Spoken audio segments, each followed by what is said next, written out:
following is actual audio recorded between the crew of Talkumentary and its host, who is presumed to be possessed by a demonic entity who refers to themselves only as Cain. Jeff, we're here. Hey, Jeff, it's Molly. Can you hear me? There is no Jeff. There's only Cain. We want to talk to Jeff. Jeff, it's me, Lauren, your sister. You're a douchebag. Whoa, what the hell? Jeez, what the hell, dude? No, not cool. I'm sorry. Listen here, you fat dick pork chop. It's time to bring my brother back. We need to start the show. Cain, I'll make you a deal. Here, you leave Jeff alone, and you can just possess me to start the show instead. Deal. Molly, no! That's a terrible idea. Oh, what happened? Where am I? Oh, hi, Molly. When did you get here? There is no Molly. Only Cain. Welcome, strangers, to Talkumentary, a show where we watch documentaries and then get together and talk about them. Welcome, everyone, to the 48th episode of Talkumentary. Wow. I know. Can you believe we're crazy? We're 48. You're almost as old as you, Lauren. Dang. That's such a brother comment. Tonight, we have given permission for something paranormal to take hold, and we're diving straight into a story of possession of the demonic kind. So you're all in for a real treat. Bum, bum, bum. Today, I am joined by a couple of my ooky spooky crew members. Just waking up from a nice little possession nap over there. Good golly, Miss Molly. Hi, Molly. Ooky spooky. And sitting here with this dark mass behind her, trying to grab her soul, it's my sister Lauren. Hi, Lauren. Welcome back to the show. To grab her soul. Thanks. Yeah. And then we have a very special guest with us this evening. Once again, we have done a conjuring on our spirit box over in the corner. It only happens when Lauren and Molly are around, so it's kind of weird. That makes sense. It's going to be anyone. Checks out. Right. We conjured him on our spirit box all the way from Lincoln, Nebraska. What do you know? Go Big Red. Next door neighbor. Go Big Red. Stop that. You stop that. He is the host of a super cool podcast with which he is the namesake, the Cain Stevens Super Show, or the Cain Stevens Paranormal Super Show. He is the one, the only Cain Stevens. Cain, welcome to the show, buddy. Thank you guys for having me. I'm glad to be here. Yeah, well, we're glad to have you. So for our listeners who may not be familiar with your podcast, will you give us a little quick, well, it doesn't have to be quick. You can take as long as you want, but what your podcast is, what it's about, what you're doing. I like that you named it after yourself. Oh, yeah, that's great. It's very good. Very original. Wish I would have thought of that. Me too. Very vain of me, right? What else do you great. do? I like I couldn't think of a name, so I just thought, Classy my and name original. is Cain Stevens. Let's make it Super Show so that it's not so boring, right? So then it's super like the circus. And so that's how we came Cain up with it. Stevens boring show. Right. Yeah, exactly. But it's basically I was telling them earlier. I'm kind of like the poor man's Oprah Lincoln. I don't have any prizes. I don't have any super cool things going on. Yeah, I don't have none of that happening except for I got a nice little show going on. I just talk to all sorts of people. I talk to mediums. I talk to witches. I talk to everybody. All different. I don't want to say the cliche, all walks of life. Yeah, you just had a tarot reading the other day, or on your show just recently, huh? I did, and it was pretty cool. Talking to all these mediums and psychics and all this stuff. I get a lot of cool insight from them. So yeah, it was pretty sweet. Well, the lady sitting to my left, she actually does tarot. So Yeah. Oh, wow. If you ever need another reading, tarot Yeah, for sure. tarot with Lauren. Yeah. So, Hit me up. I would love that. Yeah. if I'm going to give you an opportunity here in just a little bit to talk about why you chose this documentary for our show. So we'll get into that a little bit, but will you tell us, or here in the room and our listeners, what interests you about the paranormal? Why is this interesting to you? The ooky spooky. Why are you? I know why Lauren's into it, because she is part ooky spooky. She is ooky. But how about you? Well, I'm into the ooky spooky because I do paranormal investigation. Okay. And I have lived in hauntings. I do a paranormal-ish show. It used to be the full-blown paranormal show. And I've always been interested in it. I've been, basically what happened was in West Lincoln, we lived in a haunting out there. It's old base housing. It used to be the Lincoln Air Force Base. And out there, it's extremely haunted. And, it's a place called Air Park. And I was putting my girls to sleep one night. I was sitting in between them, and I'll be darned if something didn't grab my ankle and pull me backwards. And it wasn't. I whip around, and nobody was there. We were already experiencing things, but I'd never been grabbed or touched like that before, and that kind of really lit it off for me. And ever since then, I've been kind of chasing that idea of I want to figure out why it happens. How could they talk? How could they talk to us? How could they touch us, grab us? And so that's kind of why I'm an ooky spooky guy as well. That's awesome, man. But I've listened to a few of your episodes. You're also, correct me if I'm wrong, and we can cut this out if you want me to, but you're also a man of faith. Is that correct? I am, which is kind of the odd thing about it. A lot of people, I would say I'm a strange person, a strange Christian, so to speak. I mean, sure. I'm not a great example. I curse. I drink, I do things, but I have my deep faith. I don't push it on anybody. Yeah. I don't, I have tattoos. Yeah. I'm just a different type of guy. I don't know. I mean, I don't push it on anybody. I just have my beliefs, and I don't think anyone's bad for, having theirs. Yeah. Yep. You just doing you. Yep. And that was the reason I brought it up. I think it's really interesting that, so Lauren, I can't speak for Molly, but Lauren and I were raised in the faith and all that. Neither of us really subscribe to that anymore, but there's still a respect there for it. And, you do you and I'll do me and all that's good. But I find it really interesting when I kind of heard a little bit about your story, where, religious, kind of the Christian faith meets the paranormal. And, there's a part in this documentary that I do think is sort of interesting, where he mentions, you'll stop believing in the paranormal or the supernatural when it's not the Bible, and all that. So, excuse me, but so I just think it's a really interesting paradox. So I'm happy to have you on the show and to also listen to your show. So keep going with what you're doing, man. Before we go any further in our show, I want to get a few things out of the way. Go rate and review our podcast on your favorite podcast streaming service. Let us know what you think of our show. If you want to connect with our crew, look for @Talkumentary Podcast on Instagram, Facebook, or YouTube. Shoot us an email at, Lauren, what's our email address? info.talkumentary@gmail.com. You got it. And Cain, I'll give you a chance to plug some of your stuff at the end again, and we'll put it in the show notes. But where can people find your show? You can find my show on everywhere that streams, on YouTube, Spotify, Amazon, really everywhere. I probably have the same distribution as everyone else. Possibly you guys too. Yep.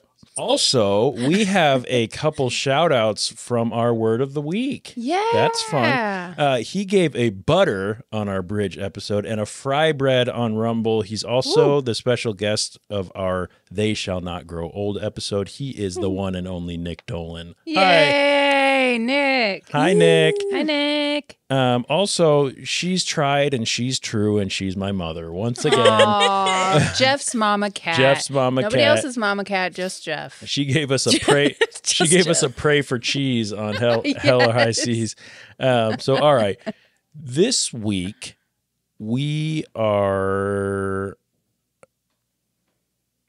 Yes, we are. We are this possessed. week. We are eyeballs deep in true crime once again. Mm-hmm. Eyeballs deep. We have taken yet another stab.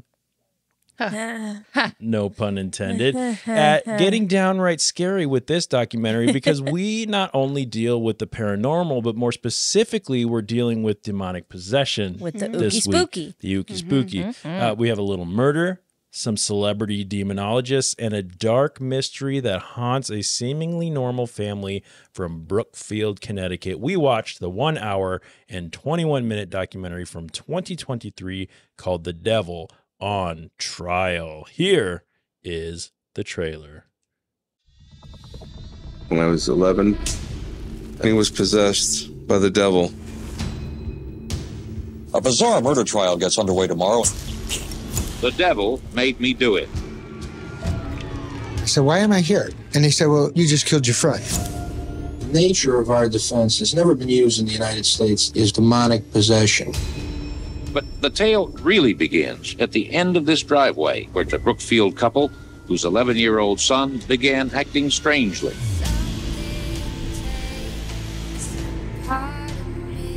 You can feel something watching you. We didn't believe him at first. David said this entity spoke. He told David he wants his soul today. Ladies and gentlemen, the ghost hunters, Ed and Lorraine Warren. Ed Warren said, you're going to definitely need an exorcism.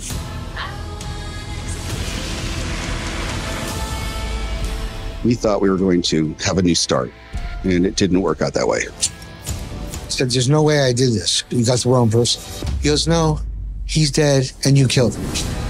The Warrens argue it was the demonic influence now inside Johnson that drove him to kill. Like a freak on a leash. And I knew right away Barney was possessed by the devil. There was a stabbing. This is an open shut case. Well, this story, you want to know who's telling the truth.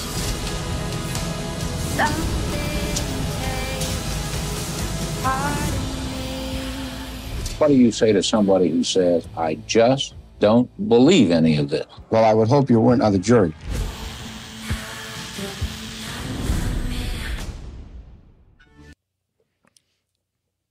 What did you guys think of this documentary without going into it? We've been looking for a scary one. Do you think we finally found it? Did we find our scary documentary, Lauren? No.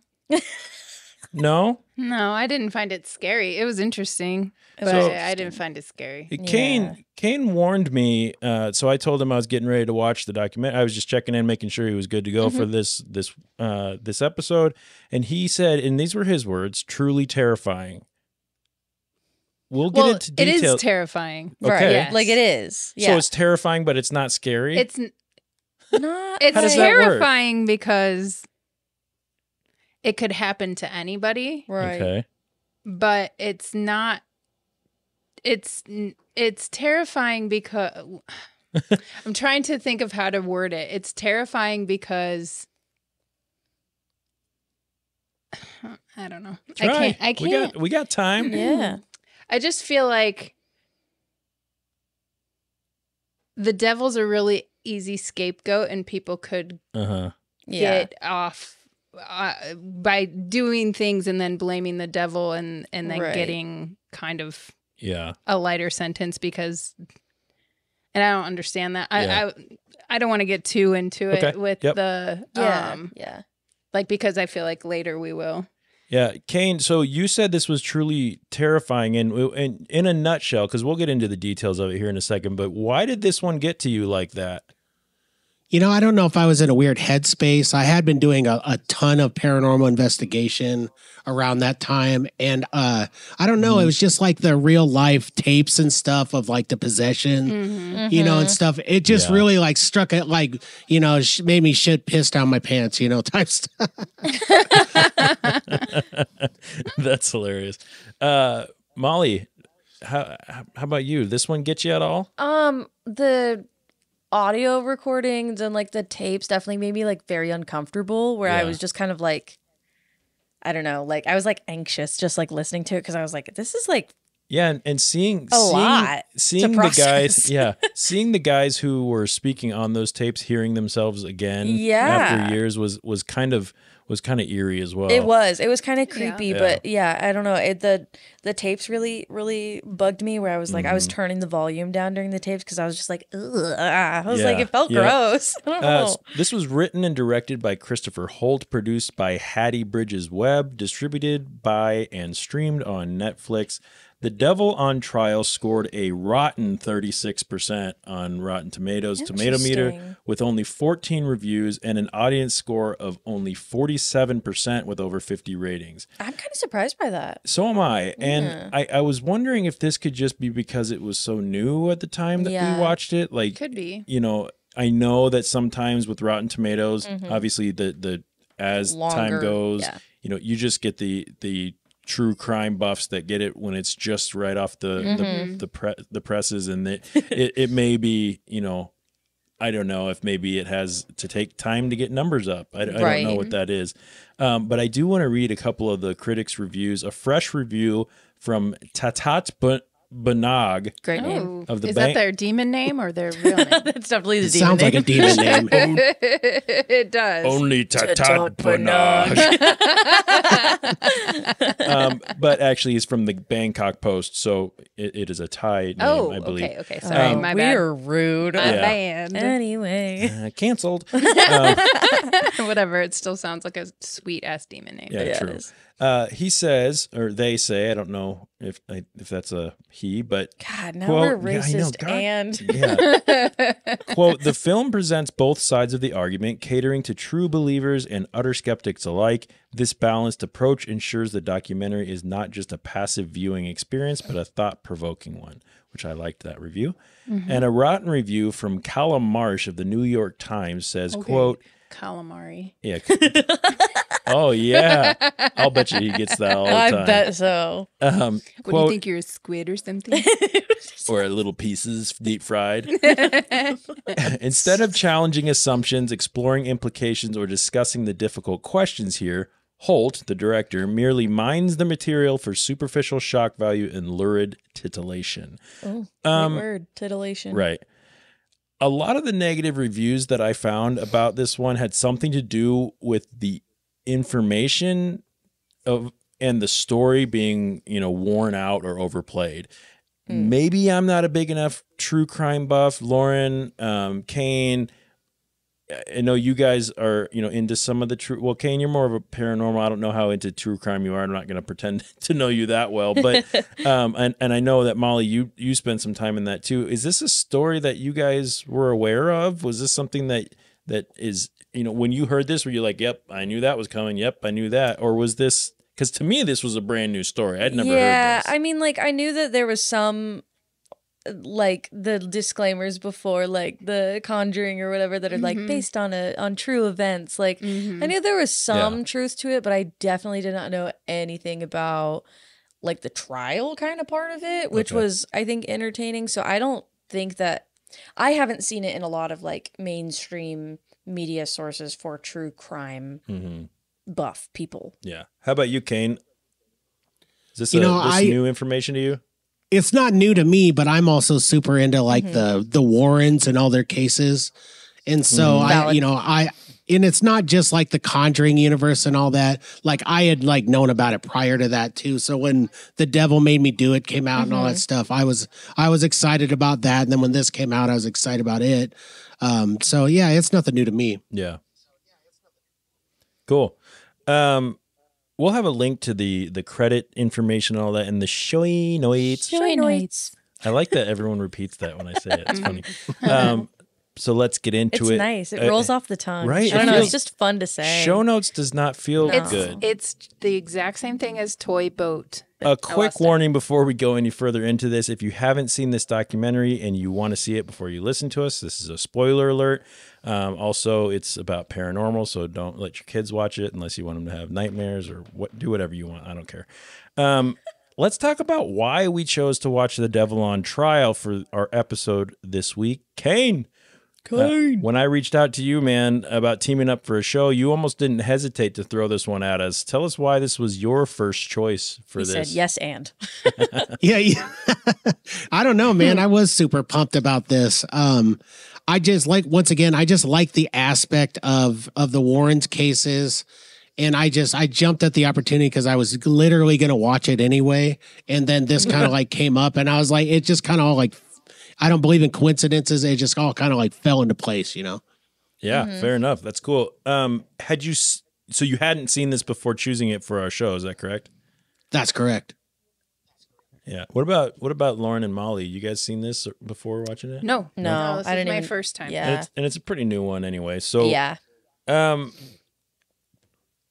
What about predictions? The Devil on Trial. Did you guys have any predictions going into this? As far as what you thought this was going to be about, Lauren? Yeah. I wrote down my expectations. I said, hopefully some exorcism shit. Mm-hmm. That's about right. You got some of that. Yep. And then I also said, I really hope it's not the devil made me do it excuse and not like real delusion that they're possessed or mental illness or whatever. Yeah, that's what I was also worried about. I kind of was hoping that it wasn't going to turn into blaming my main man for something that... Lucy? Yeah. Yeah. Okay. I just think he gets such a bad rap. My main guy. My dude down I'm there. just teasing, but you know what I mean. Yeah. Like, I don't like that so much. Yeah. Yep. Kane, what about you? Predictions going into this? You already kind of knew about the story a little bit, so. Yeah, I was just hoping for more of like the true story, you know, like less of the Hollywood and more of like exactly what they kind of showed in the trailer, like just more of what they were going to tell us about it that we didn't already know. And I don't think it disappointed on that account. For sure. Yeah. Yeah. I hadn't seen this before or really even heard of this story prior to this. So I was going into this like most of the documentaries that we watch with assumptions made pure and simple off of the title and, the little clip of trailer that I watched when Kane told me about the IMDb, I looked it up or whatever. So I thought this was going to be purely about the trial, a trial where the devil or demonic, possession was actually put in front of a court as a defense, but that wasn't this at all. No. That was only a very small portion of this. Yep. And it's very far from being the most interesting part of this story too, the trial part. For sure. I don't even think that, that was a piece of it, but it wasn't the story. Right. So The Devil on Trial, it's a catchy name, but once again, we have another, documentary title that doesn't really it's like kind of a little bit of a like, I don't know, do you call it a bait and switch or whatever? I think you do, because we keep finding these our Cropsy documentary. Yep. It was barely about Cropsy. Cropsy at all. They barely ever talked about. So, and we had several of those, that we've watched. So, okay, some details. This film follows the Glatzel family back in the early 90s, or 80s, 1980s, I should say, as they deal with a terrifying alleged possession of their 11-year-old son and brother named David, and how his possession and possibly some other very dark things happened behind closed doors, eventually leading to a brutal murder, a trial, and a surprising conviction. Okay, with most of our true crime docs that we've covered, we kind of go through things a little bit more in a timeline as opposed to just jumping around. So I think that we're going to do that again today. Let's start a little bit with the family. Okay. So we had the loving mother, Judy Glatzel, right? I use the term loving lightly. I'm sure she was in her own way. She's so loving, caring, sweet. And her ever-present and attentive husband, Carl Sr. Again, another facetious remark by John. Right. Yep. There it is. The older sister, Debbie, with her boyfriend, Arnie. I'm seeing like this is 1980s movies, like the older sister with the, in a leotard. And, the oldest brother, Carl Jr. Carl's Jr. Carl. Hardee's. Middle child, Alan, and the baby of the family, little bitty, itty-bitty, tiny David. We got a nice look at some home video, some cassettes, some audio, cassette tape audio. Molly, do you know what a cassette tape is? Have you ever? I've seen multiple, but I have never listened to one. Have you ever put a pencil into it to rewind it back up? No. Okay. You have to do put that? any Scotch tape on any sort of... Okay. No. Cain, what part of it I don't do you know have what... to do that with? What? Yeah. We'll explain it later. Yeah. Cain, I don't know for sure how old you are, but you said you have a couple kids, and you know, I get the feeling that you're probably closer to Lauren and I's age, so you've probably, you know your way around a cassette tape. Would that be accurate? Oh, that's a fair assessment. I mean, I'm 41, so I've handled my fair amount of cassette tapes. Fair share, yeah. Yep. You're right in the age range with Lauren and I. So they culture me on the old people. Yeah, things. we've got the they little really do. baby on the couch over there. We had to check her ID before she watched this movie. Shut up! You're so mean. So I got to get this one out of the way. In this part, the very beginning of the movie, we're hit with something that I really didn't want to see. What? It is the thing I hate most about watching a documentary. Oh, God. The thing that takes me out of so many stories when I watch them and almost makes a documentary irredeemable to me. Oh, wow. Oh, God. The reenactment. Oh, yeah. I hate reenactments. Yeah, they're the worst. They're really bad. I'm going to do my best to look past them for this show and for this documentary because I did like the story. I think found it interesting and all that. But I hate reenactments. Mm-hmm. Cain, how do you feel about a reenactment? I mean, I actually love them because, you know, I watch like old episodes of of like Unsolved Mysteries on Pluto, you know, and I watch A Haunting, which is all like horrible. I like to look at it and see like the people who don't look anything like them, like the actors that they choose are always like the absolute worst. So I don't know. I kind of dig it. So it's a so bad it's good situation. You know, of course. Yeah, you know, if I was looking at it in that way, I guess I could see that. But I'm a sucker for real footage. Yeah, I'm a sucker for real audio, which we had some real audio, which was great, and we did have the footage sucks me in if it's real. But even when they showed the real photographs in this, they had it in this like weird 3D like thing where it would like kind of move back and forth and so it tried to make it like stick out like I was supposed to be wearing 3D goggles or like a hologram I really didn't care for that, but like I said, I'm going to do my best to look past that so we can have a decent time tonight. So kind of you. Let's just all try to get along. Let's just get along. The sister Debbie and her boyfriend Arnie are going to be moving out of their parents' house or something and moving in with each other here soon. So the family takes a little trip to help them get their disgusting, dilapidated house cleaned up. Can we talk for a second about that house? So again, reenactment. So, you know, which makes it even worse because then I can't trust if this is really what the house looked like. Right. But, you know, they're getting, okay. If we're to believe the reenactment, they're getting ready to move into a house that was literally the grossest room that I've ever seen. That he was sleeping. So the walls weren't there. So you're moving into a house that already has a bed that has blankets and pillows on it. The walls weren't there. And the walls weren't there. There was like boards over the windows and shit, and like the dirty. Like, I'm sorry. Go in that bedroom. And sweep. Yeah. No. Yeah. So if I'm going into a house, about to buy a house, and it's like, well, all our furniture is still in there, including our sheets and blankets, and it's filthy. Have fun. I'm like, no. I'm not moving in there. Yeah, right. Do we think that this was just a... I think it was probably just aesthetically spookier. Ugh. Do you think?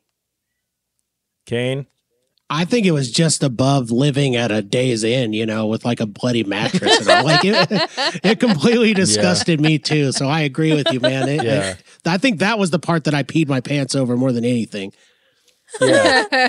Yeah. And again, these guys will know that I get skeptical about things. So when I see that in a reenactment, I go, oh, God, if they're willing to make this look like a quote unquote creepy house for the reenactment, that tells me like, how are they hamming up this story to make it try to seem spooky? So anyway, so David gets the coveted job of sweeping out the master bedroom for some reason. While he's up there, he claims to have felt something. presence. It's very similar to what Cain just said he's experienced in real life, which gives me a little bit of a different perspective on this. Having, I don't even know if you're a real person, Cain, because I only see you through a screen right now.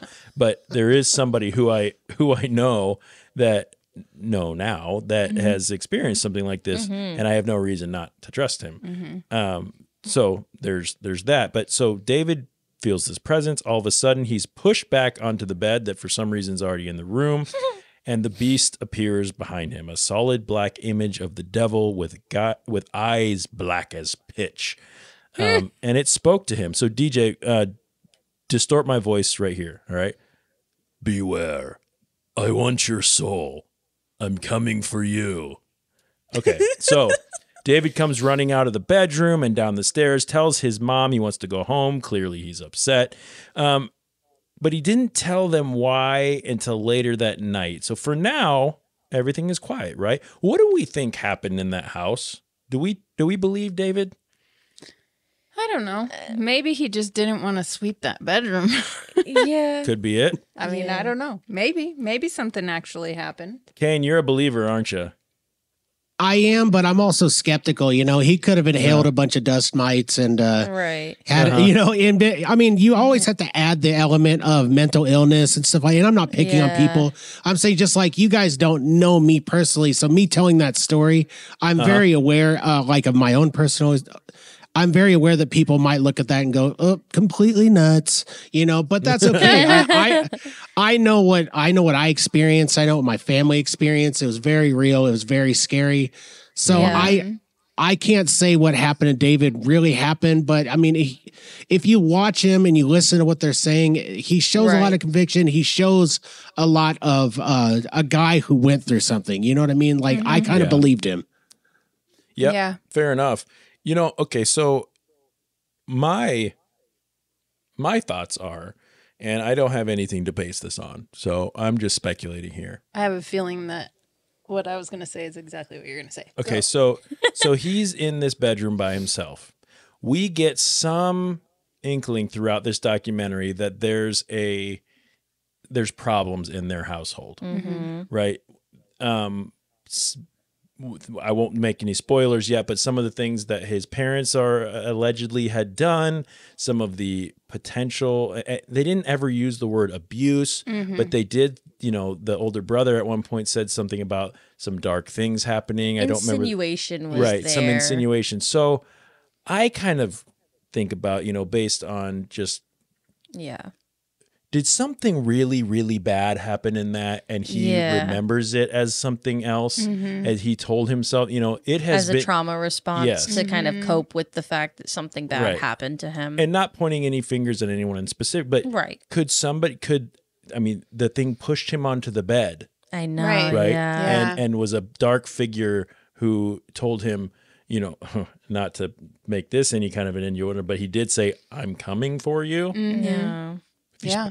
That's really fucking gross, right? Yeah. So, well, when you think about it that way, yes. Yeah, and so I guess that's where my mind went after this. Like, I really hope that this wasn't a deeply traumatized child that is sort of being pushed to believe. Of course, I'm just speculating here. I'm not trying to make it, but I mean, he's either an 11-year-old world's greatest actor, or something happened, and whether you believe that's demonic possession through and through, or you think that it has something to do with mental illness and trauma and like that kind of thing, then those are all valid. But he's either something happened, or he should literally be an A-list celebrity. So like.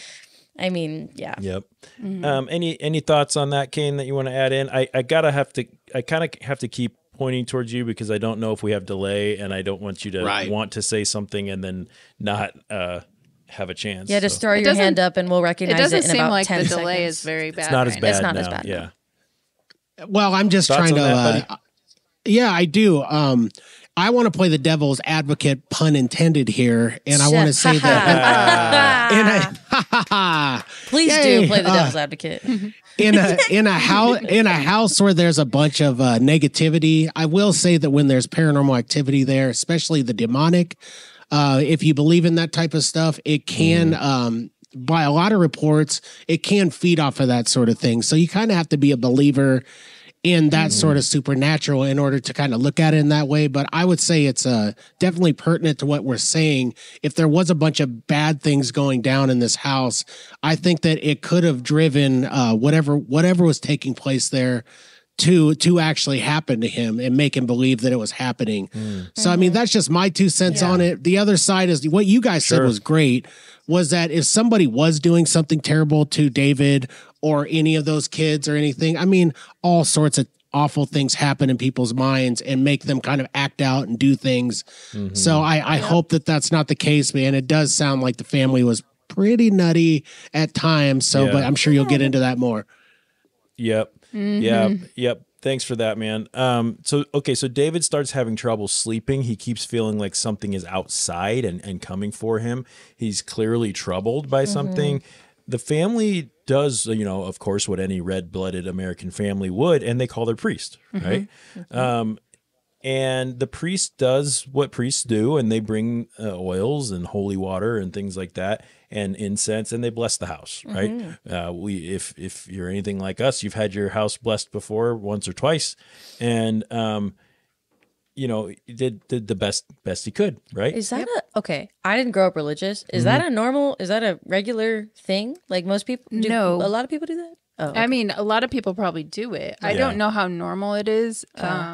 It only happened a couple of times in our house, but usually it was brought on by a reason to do it. Oh, okay, that makes sense. I was like, I've never heard of that happening before. like an assumption of like some spiritual warfare, that sort of thing. Understood. Okay. So, So there it goes. So David wakes up screaming, right? He's screaming. He's saying that we're going to get punished. He's coming. We're going to get punished because we brought that priest here, right? And by all accounts, at least the accounts that we were hearing at this point, the entire house starts to rumble, right? They say it sounds like a UFO landing on their house, right? Because somehow they know what it feels like for a UFO to land on their house, because we've all felt that, of course. They might have. Things are falling off the wall, glass is breaking, all that good stuff. And after about 40 seconds, everything goes quiet. Now, I think here is a pretty good time to point out that during all of this, we're only hearing from basically two people. Right. Okay? Yeah. David, the one who was attacked by the creature in the house, right? The middle brother, Alan, so his one step older. And we get some snippets from the sister, Debbie, but unfortunately, I believe she had died by the time this was made. So we just have some, footage from things that she'd said. So we're not hearing anything from the oldest brother, Carl. We're not hearing anything from the dad or anything like that. And we'll find out why that is here in just a little bit. Yeah. So the Glatzel family has already tried a priest. So they do the next best thing. What's the next best thing after hiring a priest? They go to their neighbor. Who reads tarot. I mean, it's you. Basically, if I they're had living $1 next to my for sister. every time right? somebody came to me when they were possessed. Right. So they go to their neighbor who's into the ooky spooky shit. They read tarot. So obviously this person is the expert, right? She at least has some sage. She at least has a bundle of sage that you can. So anyway, this person, basically my sister, recommends to them, if you want to know what's really going on and you got to get the best. And the best in the late 80s or in the early 80s. In the early 80s are the investigative paranormal celebrities. Demonologists, medium, psychic, whatever you want to call them. I want that degree. Ed and Lorraine Warren. Cain, you're a fan of the Warrens? Yes, I am. Absolutely.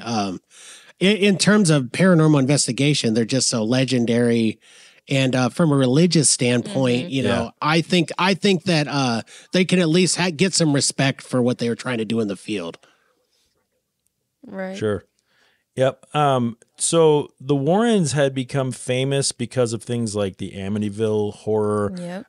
They continue to gain notoriety and fame through the movies like The Conjuring, things like that. Yeah. And Lauren, how do you feel about the Warrens? Lauren. Oh, stop. Lauren. Okay, so I kind of feel like they're fraudsters. Yes. Yeah. I don't know that I buy into the Warrens, but that's not to say that I think that they maybe did have some, like, at the beginning. I think they meant well. I think that they had some, like, true gifts and some, they can go in and they have this power to go in and make people feel better about the situation that they're in, and maybe whether that's praying and whatever it is that they're doing to get the demons out. Like, I think it does helps a lot of people. But I think they kind of got a taste of that moolah. I was just going to say that. I really think that this was something where they felt a certain way. They felt they had gifts and all that. And then they figured out also how to capitalize on that. Yeah. And like you said, they probably started feeling some greed. Yeah. They started probably realizing that if I say a certain thing, then it could lead this person to do this thing, and then that starts sounding like cha-ching. Yeah, because it's a slippery slope. I mean, when you're in that kind of, because I mean, I can talk this way because I am in that kind of. I mean, obviously, it's not my full-time job, but like I read for people and stuff. But it's a slippery slope because most people that come to people like that are people who are very down on their luck and very like, they need help and they need healing and they need people to tell them what to do. And you can really... They need to believe in you someone can influence to that. know that information because they can. You can feed to them, it'd be so easy to say, you need to come back to me every week and have a reading so that you know how to move forward. And that'll be $150 per reading. Right. Exactly. I mean, and people will pay it, and people go to 3 and 4 and 5 and especially tarot readers a week because they need that validation and they rely on that. So I think that is kind of what they were. And you set an expectation for yourself when you're the quote unquote celebrity, the best. You set an expectation that if I come here, I'm this is my livelihood, and this is you almost probably start to feel like I gotta perform. I gotta beef commit. this up a little bit. Yeah. So what do I have to do to make sure that this and Cain, I hope you're not sitting over there going, man, these guys are shitting on my dudes. Not at all. Not at all. I like the other side of it. It's all good. Yeah. Yeah. So they get right to work though. So at a fee, I'm sure, but they're checking out David. They bring a doctor with them to make sure he's not just sick. And they start to talk to David and the family. Here's a quick clip of Ed talking to David and his mother. Ed and Lorraine were very cautious talking to us. They wanted us to answer some questions, find out what's going on. Okay.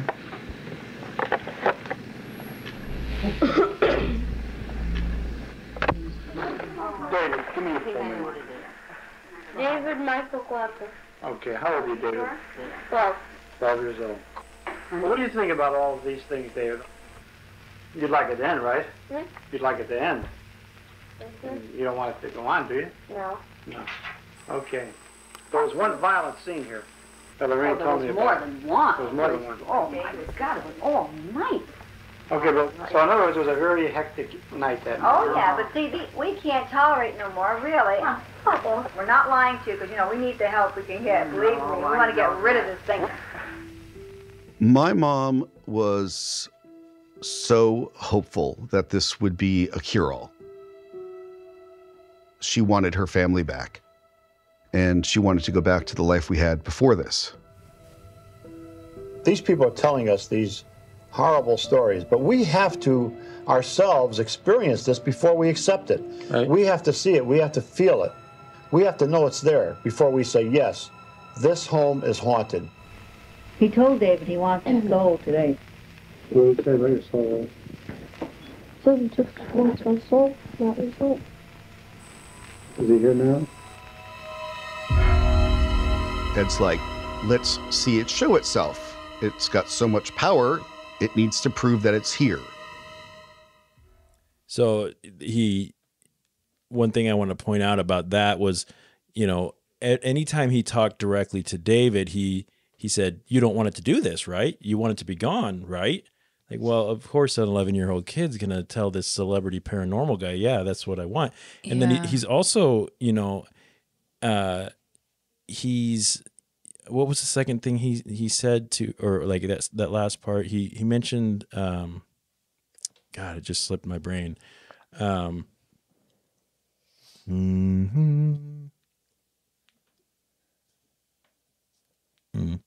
Doesn't matter. Anyway, so they talk about, I wish I could remember what I was about to say. Was it something that really inconvenient Ed Warren said? Yeah, he said something to David right toward the end. Oh. So his mom was like, he said he was gonna come after David's soul. and Ed goes, "Well, what did he say about your soul?" And David just he goes, "Well, he just said that he wanted my soul." Like, well, that's a very it's a very childish way to respond, which he's a child, so that makes sense. Right. But it's also like, Mom just said it. Right. This guy just said it. Right. And I know I'm supposed to say it. So he just said he would take it. Right. He just said he took I don't know anymore. So my skeptic radar starts going off, of course. But Ed starts trying to provoke the entity to show itself through religious provocation, he said, which was an interesting way to say things. Holy water, the name of Jesus, and the age-old knock 3 times if you're there, the things that really get demons going. Well, the beast knocks, doesn't he? Yep. He knocks real hard. Yeah, he does. It said it sounded like a sledgehammer hitting the kitchen floor, and everyone felt it. Mm-hmm. Lorraine, the medium and psychic. I thought you were talking to me at first. I was like, Lauren. This is a weird way to say my name. Lorraine. I was like, it's a good one. Lorraine, who is their medium and psychic, and Ed's wife, of course, she tells Ed that she sees a dark figure around David, and that when they realize that's when they realize they're dealing with a demonic entity, not just a ghost, right? So, does anyone? I think I know the answer to this, but for each of you probably, but do we think that this is really happening? Lauren, do you think that this is something that's really happening at this point? well, no, but I have questions. Yeah. Like, I want to know, did anybody else in the neighborhood feel the UFO Right. on top of the house? Right. Was it an earthquake? Because there are earthquakes in Connecticut. Mm-hmm. They're not very Intense. they're not very intense, and they're not, it's pretty few and far between, but they do happen. I looked it up. And then, can we explain these knocks was that on tape? Right.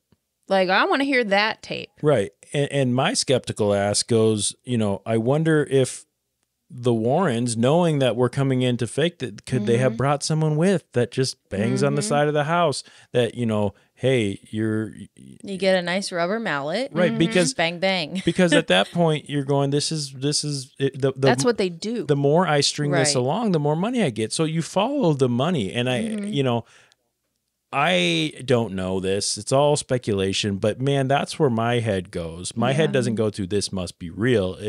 I must be getting the wool pulled over my eyes. Yeah. And I feel like a lot of it is like the power of suggestion too. Oh, for sure. I mean, you have to think about the time that we're in. It's the satanic panic. It's, everything is, or it's at least the beginning of it. Right. Yeah. I mean, it was still going on when we were kids. So, Yep. But like, This was a lot closer to when you were born than when I was, though. Yeah. You're old. Just kidding. Fucking mouth. Only 3 years older than me. What? You're gonna be 40 next year. So. I know. You got more? Oh, no, I was just going to say, like, I think the power of suggestion is really, like, even if, like, there was a sound or something and Ed was like, oh, my gosh, did you hear those knocks? It shook the table. And everybody's like, yeah. You know what I mean? I think I did. I don't want to be the one left out. Right. Yeah. I don't know. Kane, where do you go when you hear this?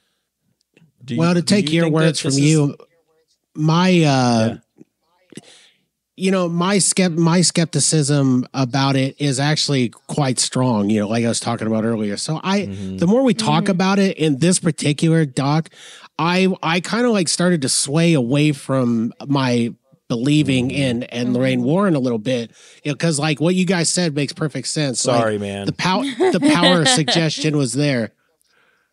Yeah.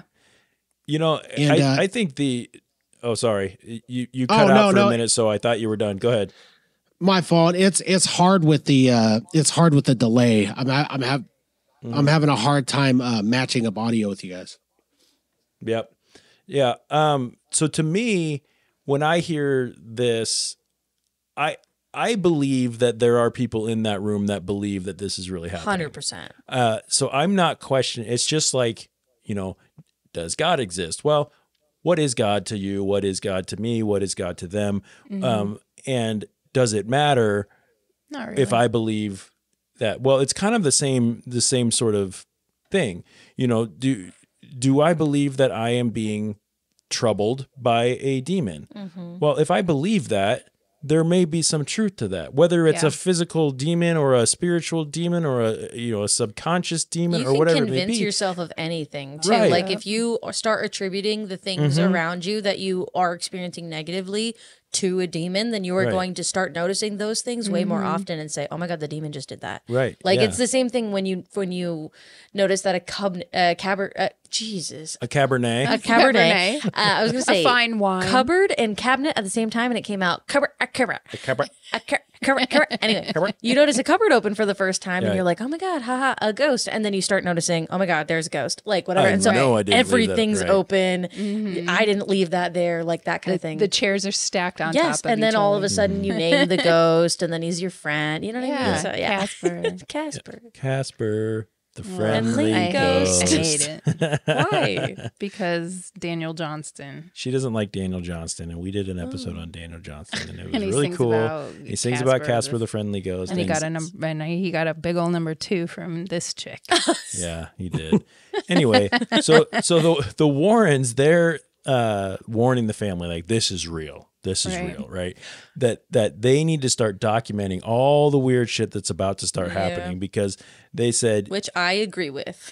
Document it all. Yeah, absolutely. Because they need to get something together, because there's a very good possibility that we might need to go to, the full-fledged exorcism, right? The same shit that we see in movies where people are spinning their heads around and vomiting and all that. They go out and get all the tools to help their son, the cassette and the Polaroid, right? The Polaroid. Right. They get ready for what's coming, and almost as if on cue, and almost as if he's been fully suggested. I'm not biased at all in this, but David then goes into full possession mode, right?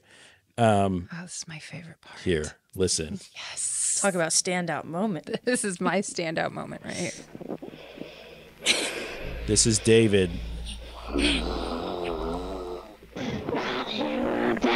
It's you! Who are you and what are you? None of your business. Come on, Monsieur. Come on, Monsieur. Come on. Get out. Come on. Let's go. Get out of this. Get out of my son. Get out of my son. No! I'm your mother. I will die.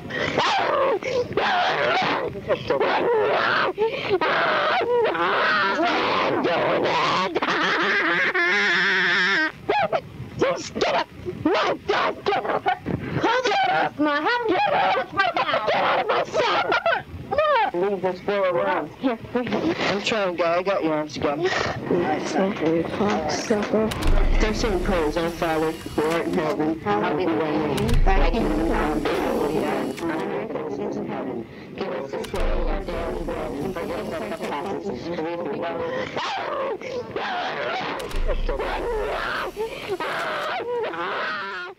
It was terrifying. Yeah. Fat dick pork chop. You fat dick pork chop. Yeah. This demon is pretty unkind. I mean, douchebag, cocksucker. Yeah. I mean, all the things you really shouldn't call your mother, right? Yeah. I would say he's got very much, the same attributes and favorite words like a 13-year-old boy does, but that's besides the point. It's interesting. Yeah. It really is. Interesting. Yeah. I'm not going to lie, though. The photos of David were pretty spooky. Yeah.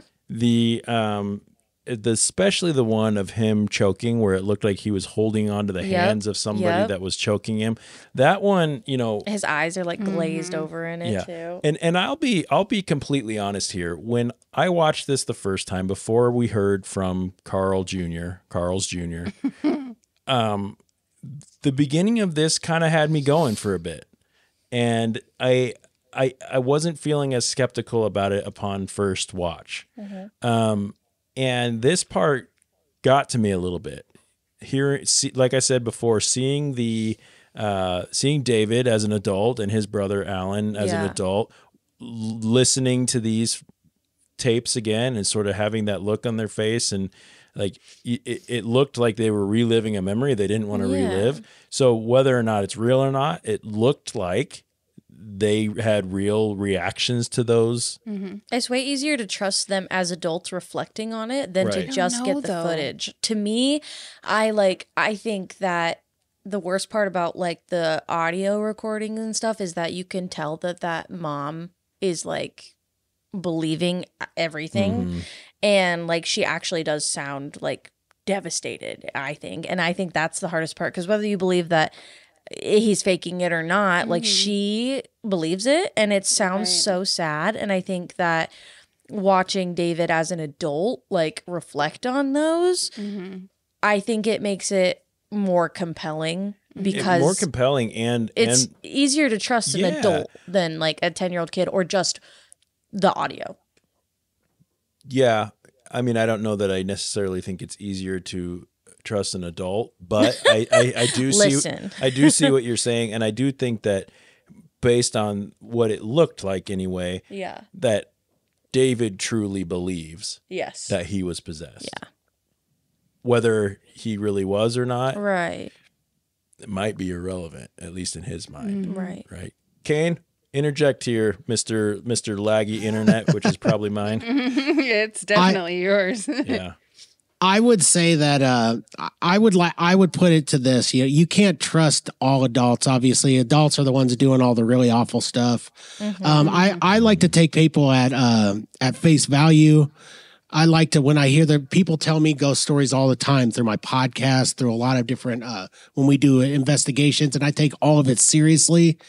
So I kind of have I'm almost dumb to a certain extent, because I'm so trusting of what people are saying. You know what I mean? Like, I don't run with it, but I like to believe that everyone's not lying. You know what I mean? Like, take 100 people and 100 of them are saying that there's ghost activity. I would say I would like to think that 90% of them are probably telling the truth, but I don't know. Like, that's just my hope in humanity. But, in this particular case, it could just be a kid who's really troubled. Right. Right. And I think to me, to speak to that a little bit, I have an easier time believing that people believe things. And I know I've said that already, that, I truly, you said, like, if there's 100 people saying they saw a ghost, I don't necessarily, the skeptical side of me, which is, I'm almost enviable that you're able to see that and kind of go, well, given the benefit of the doubt.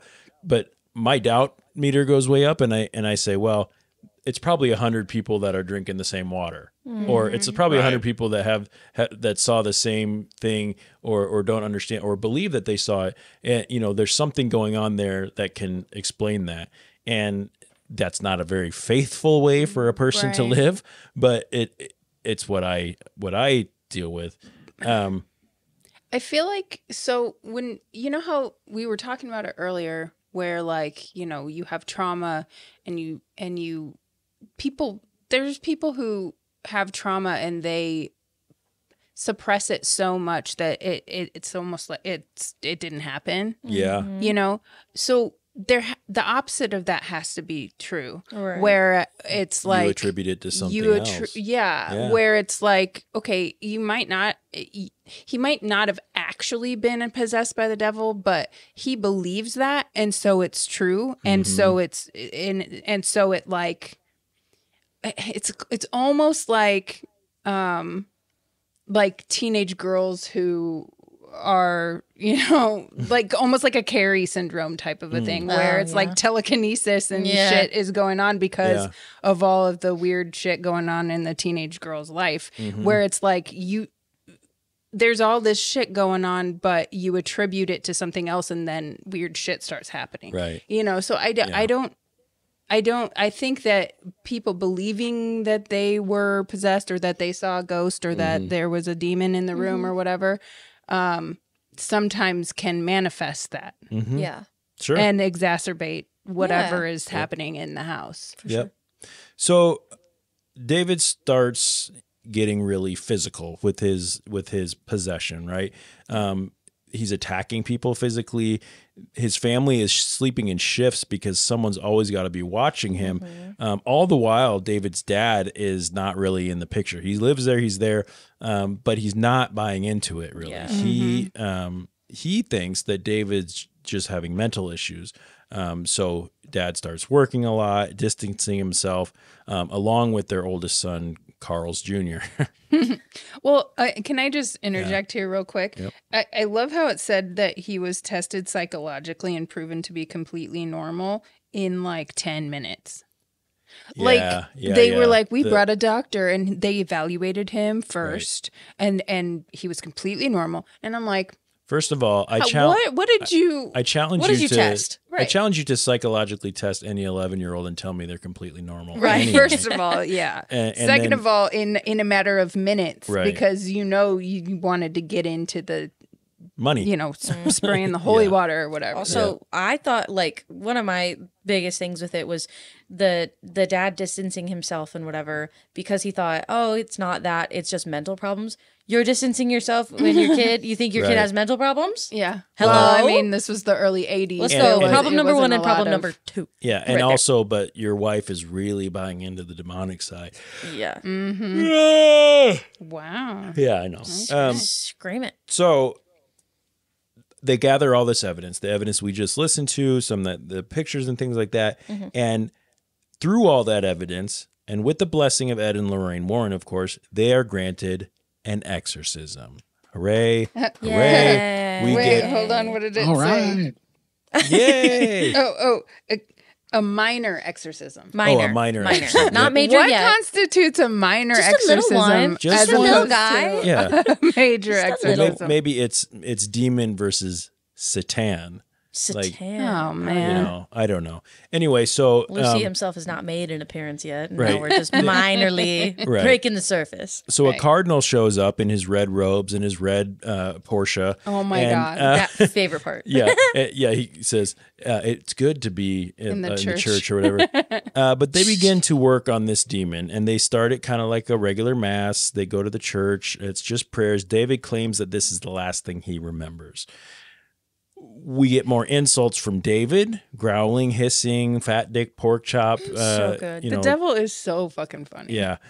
And even if David just came up with that, I've never once in my life thought to use that until now. But, and now it's my new favorite thing. Always use it. Absolutely. My new favorite insult. He's attacking the priest, lashing out. They say the demon knew this was the final showdown. There was a claim that even the crucifix sizzled on David's forehead. Yeah. What? If you are to believe those who were in the room, right? Yeah. I don't know, but they said they saw it, so it is what it is. We're playing Cain today, and we're giving people the benefit of the doubt, and we're going to assume that crucifix sizzled. Okay. Yeah, and Randy Franco floated on whoever's lap at Linda's when we did a seance. I mean, Like that's the kind You just triggered so many fucking weird things in my brain by saying that. Cut that part out. Oh, I didn't mean to first and last name drop that girl, but yeah, cut that out, man.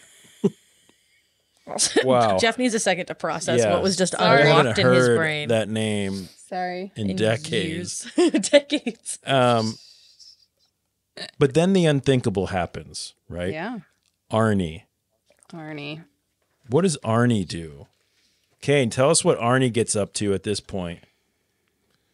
I mean, he gets up to having kind of a pervy name. You know, that's a beginner. And then just I don't know what an Arnie is, but you know, I don't know where I was going with that, Gilbert man. Grape, right? Yeah, exactly. Yeah.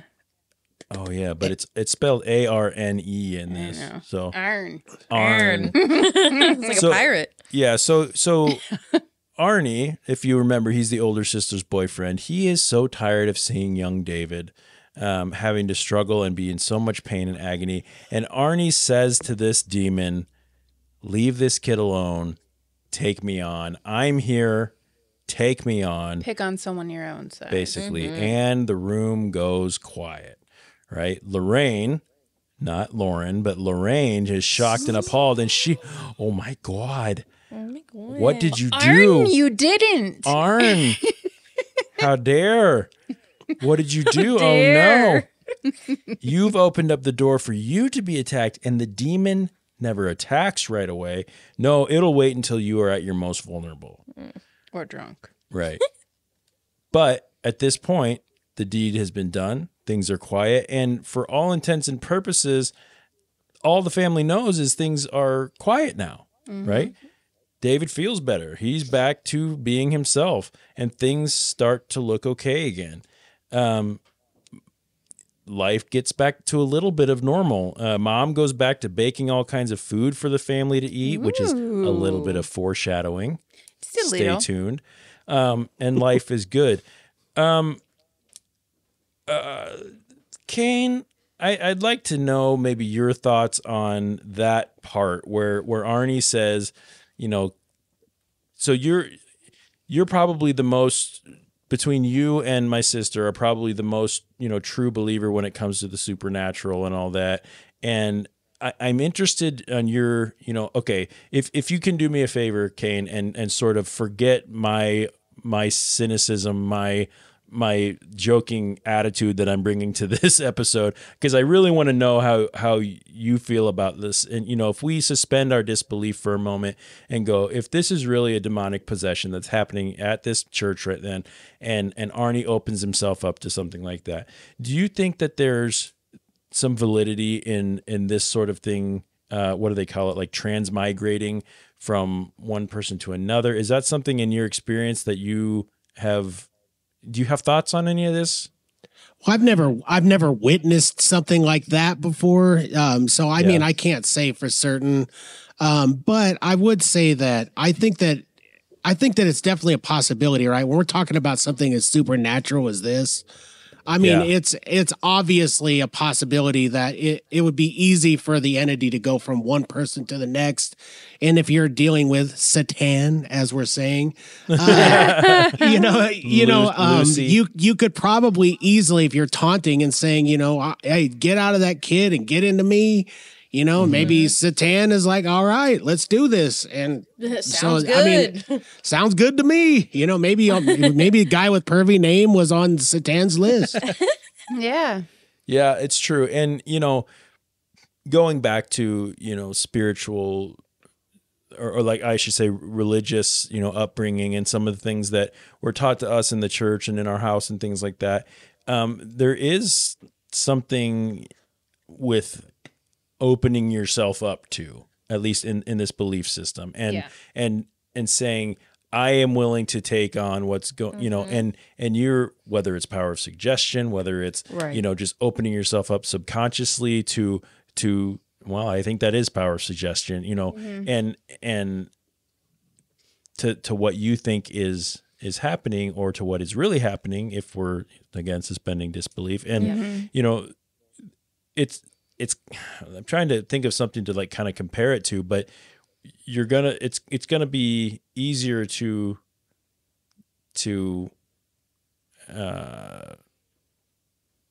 receive that when you're open to it. It's just like, if you say that, if you struggle with addiction or something, you're not going to want to get help, or you can't be helped until you want to be helped. Mm-hmm. Well, just like that, I'm not going to receive that entity unless I want to receive that entity. Mm-hmm. So it makes sense to me that whether it's real or not, that opening yourself up to that. And also on the flip side, you've got David laying on the floor, thrashing and being crazy. Mm-hmm. And he just was given an out, whether it's a real demon or not, given an out to say, maybe I don't have to do this anymore. Right. Like even if he doesn't consciously think that, he could be going, well, I just felt like the demon left me, and now it's probably in Arnie, and he can go be a creep with it, Yeah. And I don't have to do this anymore. He can let go of it. Mm-hmm. Yeah. So just kind of my thoughts anyway. Anything to add before we move on? I don't think so. No. All right. 5 months pass since the exorcism, and Arnie and Debbie have moved into a little apartment. Apparently, they never moved into the creepy house. Yeah, that was weird to me. Yeah, they made a big deal about that, and that's where this demon came from. Right. Yeah. So why? what the fuck did you have us in there for? Right. The apartment was right above where Debbie was working as a dog groomer. Dream job. No, I'm kidding. I did not catch that, and that is so far from a dream job. Hi, Goose. Baby. Oh my God, speaking of. Oh, so cute. Just disappears. Yeah. The apartment was right above where she worked, the dog room, and her boss and their friend, Alan Bono. Alan Bono. He lived in those apartments as well. One night, Alan Bono, Arnie and Debbie, and maybe some others, I don't know, are hanging out at the apartments. They're getting a little drunk, maybe a lot drunk. Arnie and Debbie decide to leave because they said that Alan was getting a little bit too drunk. They walk down the stairs, and all of a sudden, Arnie blacks out. He says he can't remember anything. He doesn't remember anything, but Debbie was there, and here's what happened. Arnie and Alan get into a little fight, right? Little fight, with which Arnie then pulls out a knife. Yeah. He stabs Alan at least 4 times, and then he takes off running into the woods and starts heading toward the Glatzel family home. David, back at the house, little David, he claims at this point that he can feel or see images in his own head of Arnie heading toward the house, and he and his brother start to freak out, barricade the doors of their room. Their brother, also named Alan, so not to confuse things. But Debbie, who had just witnessed her fiance, I think at the point, stab her boss. Ex-boyfriend. Yeah, we're about to get into that. I'll tell you what possessed him. Right. She just saw a stabbing happen between her boss / friend and her fiance, right? Crazy. So she calls her parents. They run out to the truck with the oldest son, Carl's Jr., and they head to where Debbie is, which is apparently is closer to them than the police and the ambulance because they got there before they did. An ambulance driver spots Arnie, and he's arrested on the spot. Okay. Arnie claims he has no idea what happened. He doesn't believe the detectives when they tell him that what he just did to Alan Bono, right? Mm-hmm. The family, the Warrens, Arnie, Debbie, David, they all believe at this moment that the demon who was in David months ago had transmigrated into Arnie, has finally shown himself in the most brutal fashion, which is the step 5. We didn't go into the steps that the Warrens' grandson, I believe, had mentioned was the Warren. It goes permission, infestation, oppression, and that's where they lost me. Yeah, and then I don't think they went through the 4th and 5th ones. They did. They gave 4. And then they later gave the 5th one, which the 5th one was the full. I had to rewind it and listen to it again. I still didn't catch it. The 5th one was the complete destruction of a family or of a human being. So they skip to it later, Lauren. right? So we just went to the fifth step, and Alan Bono is dead. Right. Arnie killed him, right? Yep. So is this just a... So what are our thoughts here? Cain, when you hear this part, where does your mind go? Do you is this just a convenient way to honestly try to get away with murder? And, or do you think that this man was truly possessed? I think that you could chalk it up too as just we don't know what was going down between the two guys. Mm-hmm. So it could literally just be chalked up to coincidence. And then, say we'll say that Ed and Lorraine were coming through and trying to capitalize then on this part of it, because when better to capitalize than on something like that, then I would say that's kind of where they lost me in the story. Was like, it starts to really look like they're painting a picture for their own benefit. Mm-hmm. Right.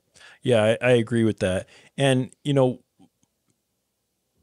so before we get, into too far into, okay. So anyway, at this part in the film, we finally get to the title of this documentary is about putting the devil on trial, right? They start, they talk to Arnie, they talk to the Glatzel family, they talk to Ed and Lorraine Warren, seeing, the attorney and the detectives go see the museum and the Annabelle doll that they show, which is... Do you remember that museum we went to that one time? Yeah, it reminded me so much of that. And Arnie's lawyer kind of starts to believe, at least he says that he believes, that they're telling the truth about this possession. Either that, or he feels like this is his only way to possibly win this case. Right. So or maybe get a lighter sentence for his client. So he goes that route, even if he doesn't believe it, it doesn't really matter. Either way, Arnie's lawyer has every intention of attempting to prove demonic possession to a judge and jury and starts building a case to do that. How do you do that? Right. It's insane. You can't. How do you do that? You can't. Right. you take all this stuff and you're going, if I'm sitting on the jury, I'm Ed Warren's worst nightmare, because my skepticism's going beyond a reasonable doubt. I can tell you 13 reasonable doubts, on this. But this is the point in the film where we, as listeners, finally get to see the other side of this coin. Right. Up until now, the film has done a pretty good job having us believe that this could be, or maybe is, the truth, the whole truth, and nothing but the truth. So help me, G.O.D. Right? Yeah. So enter Carl's Jr. This is when we hear from Carl Jr. the first time. The oldest Glatzel son. He says, "We were far from a normal American family." He starts telling the story of the Glatzel family, and it doesn't sound quite as quote-unquote normal as the rest of the family had told it up until this point. He claims there was a lot of tantrums thrown in the house, a lot of darkness. Lauren, do you have anything in your notes about what specifically he said was going on in that house? Or he didn't really go into it a whole lot, but... No, not really. He just said that...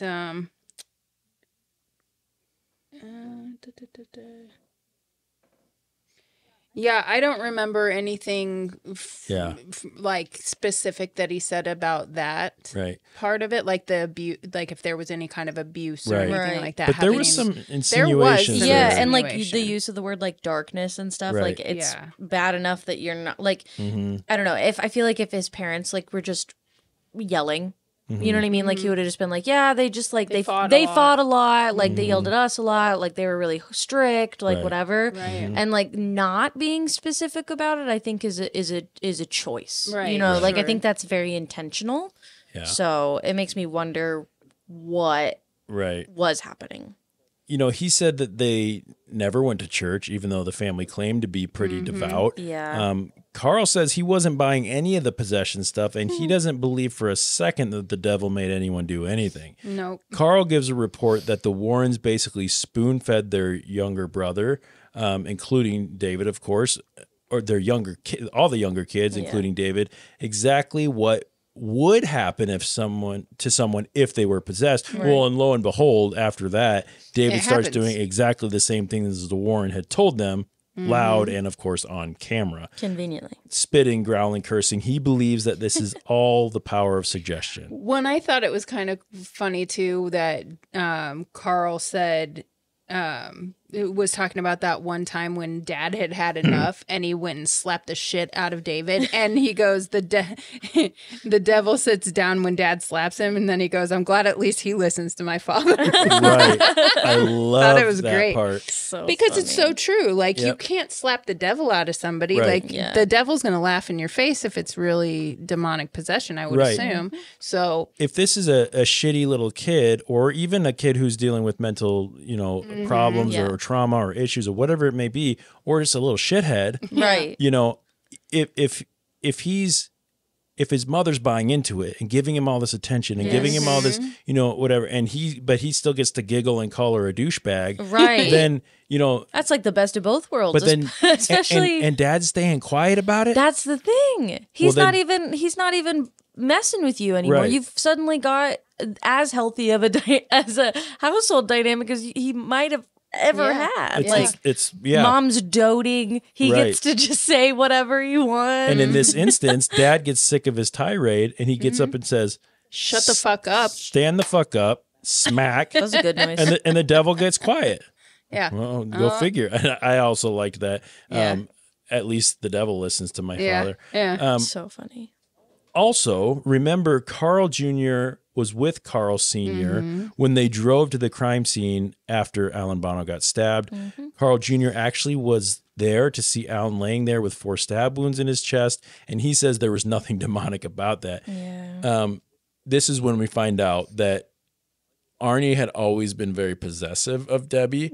There were rumors that eventually were admitted to by Debbie that she and Alan Bono were either having an affair or had some sort of a relationship. They boinked at some point. They boinked.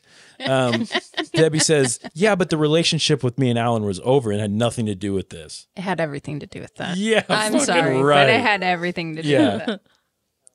He just conveniently got possessed at the exact same time that he was blackout drunk with his girlfriend's partner, secondary partner in the room. And one other thing that's brought up later in the movie, but I think it's okay to mention it now, was that after the mother and father died later in life, Carl Jr. and his wife were going through his parents' things, and they started finding all these notes their mother had written. Apparently, she was pretty severely OCD, and she made notes about everything. And there was a mention about, quote, all of the family had their medicine tonight, so everything was good. So they didn't mention how they figured out what this medicine was, but he claims to have found out that their mother had been dosing the entire family's food, all that baking she was doing, with a sleep aid drug called Sominex. But not her own food. Everyone else's, because she was known for always eating from a different bowl from the rest. But Sominex, the sleep aid, they believe she did this to keep the family calm, exhausted, and sleepy and safe. Well, and possibly her husband passes out before he has a chance to beat her. Right. Or the kids, or whatever is happening. Right. Whatever this quote unquote darkness is happening in, so really. And teenage boys and all that, like, just wild. Sit down and shut up. I don't have time for you right now. Yeah, the things I just became want to have a glass of wine. Right. Things became unsafe when they weren't all zonked out of their minds. Yeah, right. So this gets really tricky when you find out what some of the side effects of prolonged and improper dosages of Sominex are. Weight gain. So we didn't have any small boys on this show. Mood swings and severe hallucinations. So something smells a little fishy. Cain, talk to me about what your feelings were when we talked to Carl's Jr., man. I laugh every time you say Carl's Jr. for one, but thank goodness she wasn't giving him X-Lax. That would have been a completely different story all around. Ay.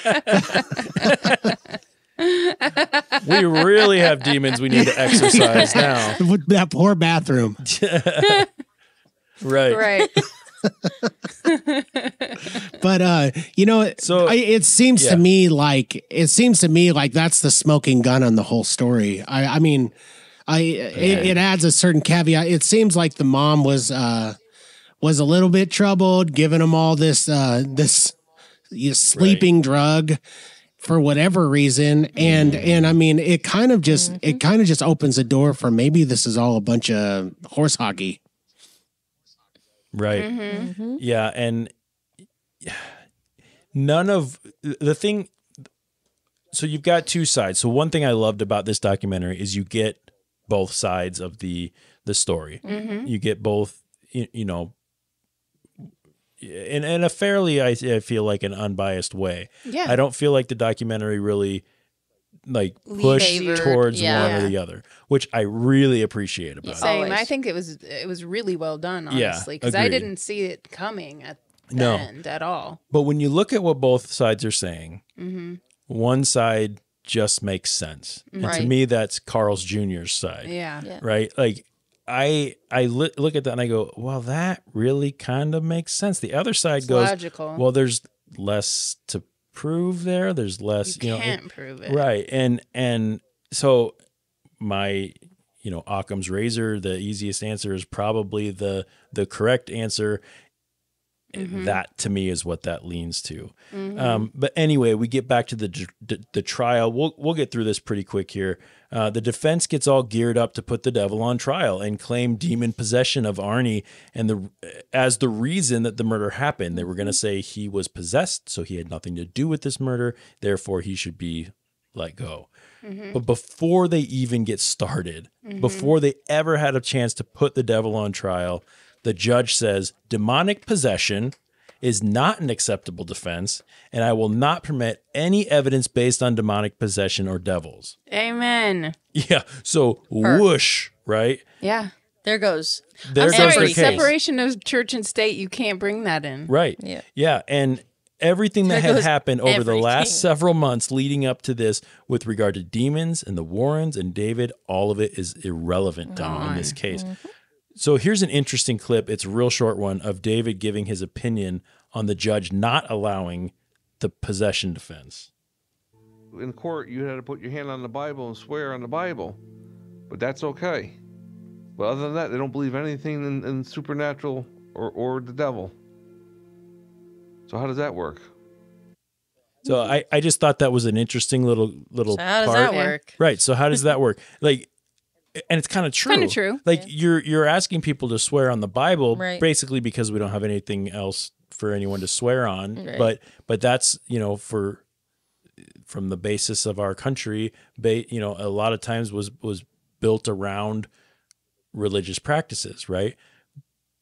But only when it's certain things. Yeah. So we're picking and choosing. But however, that's we the also, thing. You're never going to be able to prove demonic possession, right. So it's irrelevant. Right. And we've seen many times that it does, you know, you can swear on the Bible, but that doesn't necessarily obviously mean anything. Yeah. And bringing it in a court of law when the goal is to prove beyond a reasonable doubt that if you bring in something like demonic possession that people have their personal beliefs tied to, that you just by nature don't have beyond a reasonable doubt. Right. Right. Every single person pretty much gasps in the courtroom at that point, like, oh shit. The clergymen who were all there stood up and left. Like, well, we don't need to be here. Well, waste of our time. Right. And they decided to go for a self-defense case, which doesn't really seem very feasible, being doesn't that Arnie, even make any sense now. That Arnie's stabbed Alan Bono 4 times, even though 2 stabs, you know, maybe 1 would be self-defense, but 4, like, that's a bit extreme. Yeah. Well, and you can't, here's the thing, like, you can't say I was possessed by the devil and to do this heinous thing and then be like, oh, well, I only did it because he was coming after me. Right. No, I thought you just said the devil made you do it. Right. So either this was a you know, malicious act, or it was you were fighting for your life. You can't have it both ways. Now you're just trying to get in my opinion, if I'm the jury or the judge and somebody, and I knew, I mean, you know what evidence people are bringing, right? Because you know that before the case starts. Right. So you say, this person's saying that I was possessed by the devil. I tell you, nothing about the devil is going to get you off. I don't even want to hear it because whatever. What I almost expect at that point is you're going to try to claim insanity or something like mental. that. Yeah. Something mental, not self-defense. Right. Like, Yeah. why No, did his- you just totally flipped the script. Right. Now I don't believe a damn thing. Now I you're don't saying. believe you at all. Yeah, I did not think that was a good call. Yeah. Cain, thoughts? You know, laggy internet for me. It sounds like they needed OJ's defense team. You know what I mean? Like it sounds like. I mean, OJ cut some people's heads off and got away with it, and I mean, this guy, he couldn't make what they're trying to do stick. So he can't even get an insanity yeah, plea. he didn't have the glove to quit or any of that stuff. So no. And after all this, somehow Arnie's proclaimed not guilty of murder. Right. I don't understand it. I don't either. Because they gave him manslaughter in the first degree and they sentenced him to 10 to 20 years in a maximum security prison. Mm-hmm. Why did he get manslaughter? Cain, did you catch that at all? Like why did they buy it that it was self-defense? Because that's what a manslaughter case would suggest, right? That's how I took it, but I didn't really I didn't catch that part either, to be honest with you. But that's kind of how I took it.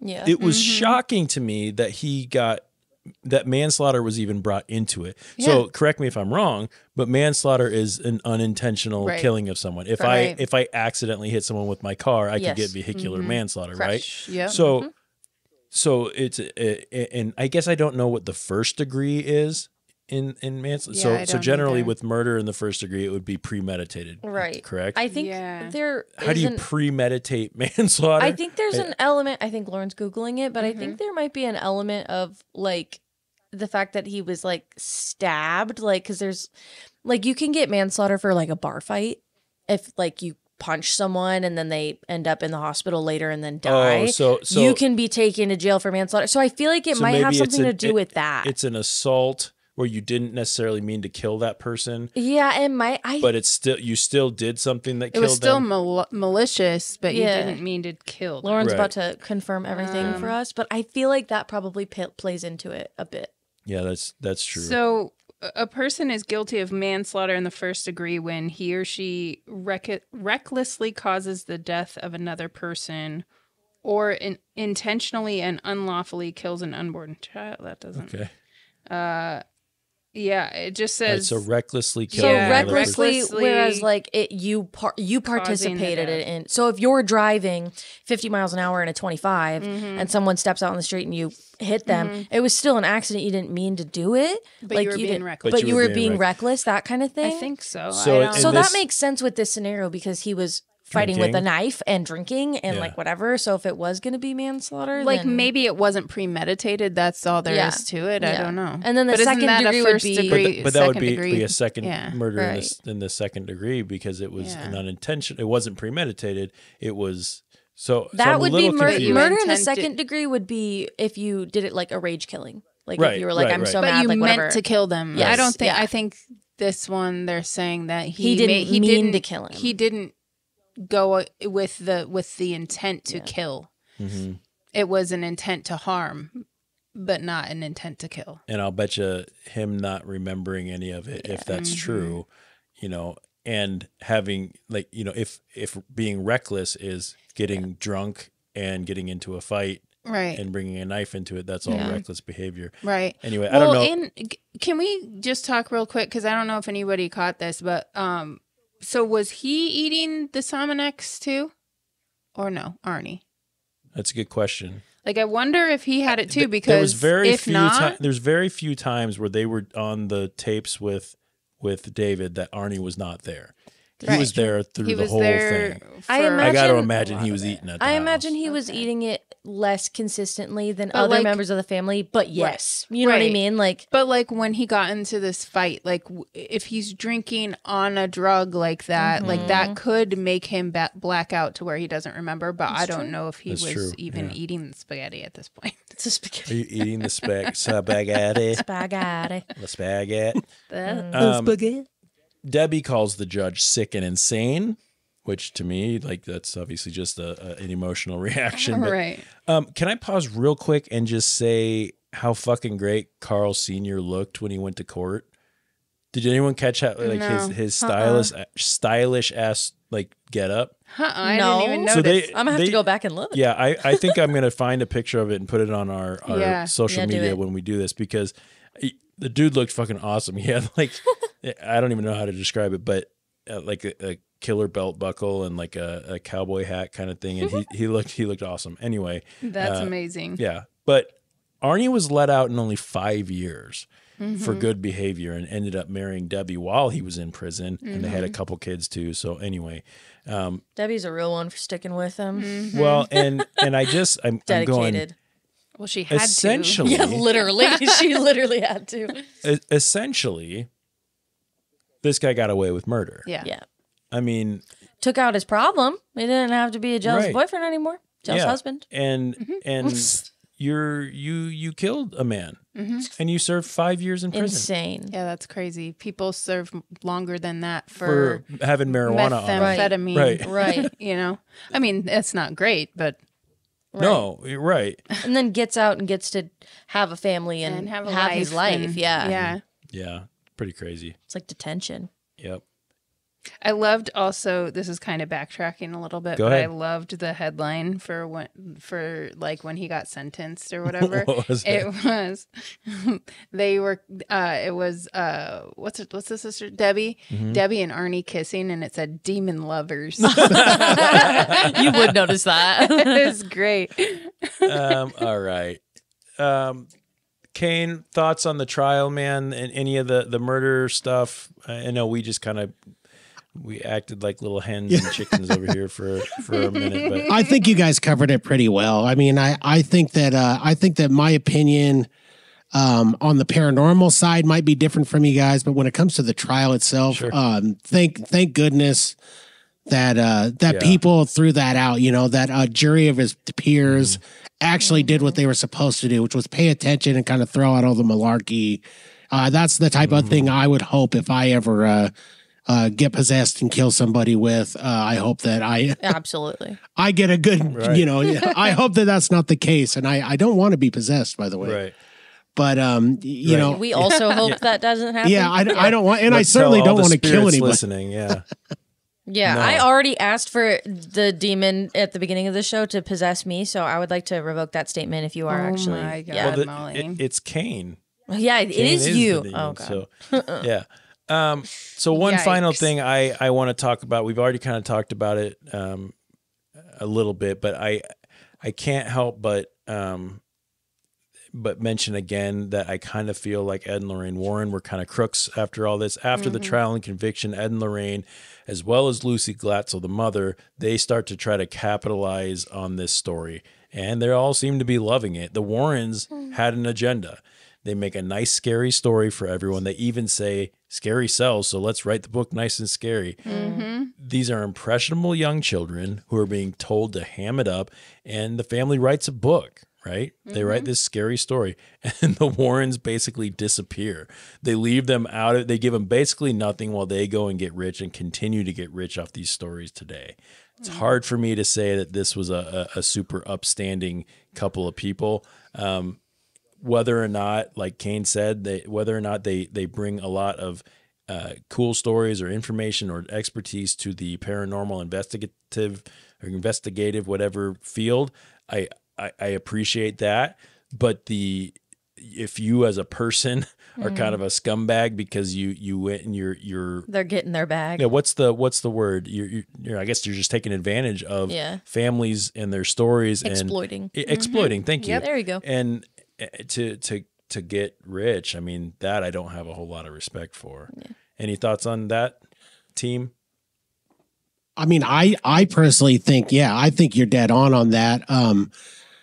You kind of, it's weird how in this particular interview, you kind of sway me a little bit. And I usually don't get swayed by like people, but you guys make a great case for, he's good at that, for the other side. Like, man, I don't, maybe you should have been Arnie's lawyer, or whatever. You could have got him off of that.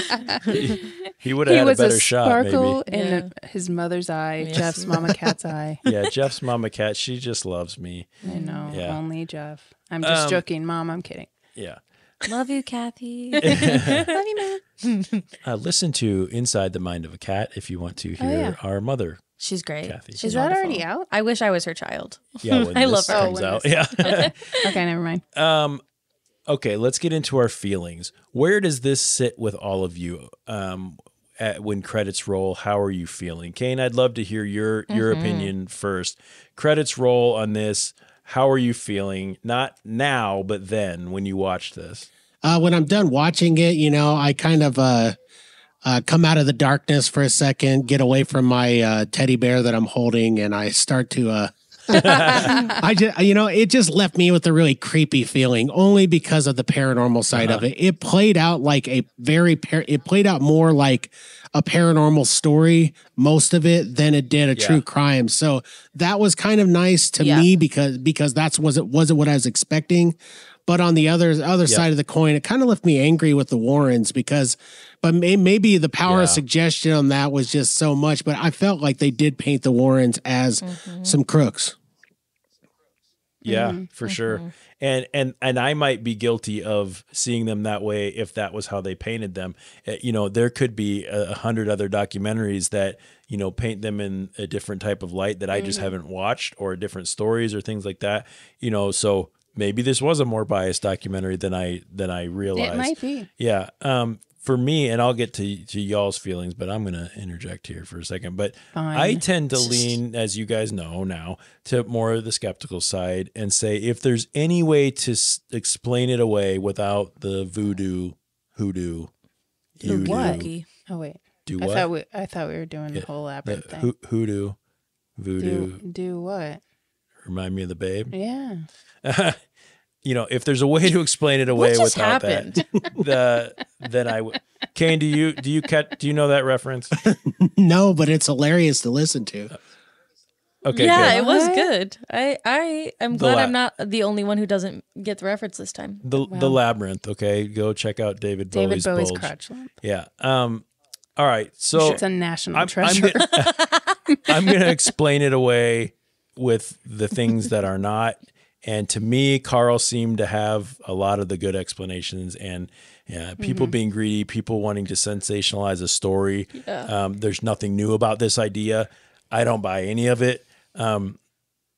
Ultimately, I left feeling like this maybe was a shitty little kid who had some behavioral issues and mental health issues, who got raised in a tumultuous household, maybe, who acted out and noticed he was getting that attention, and claimed it was possession. And he got to call his mom a douchebag and a priest a pork chop, little dick pork chop or whatever. What was it?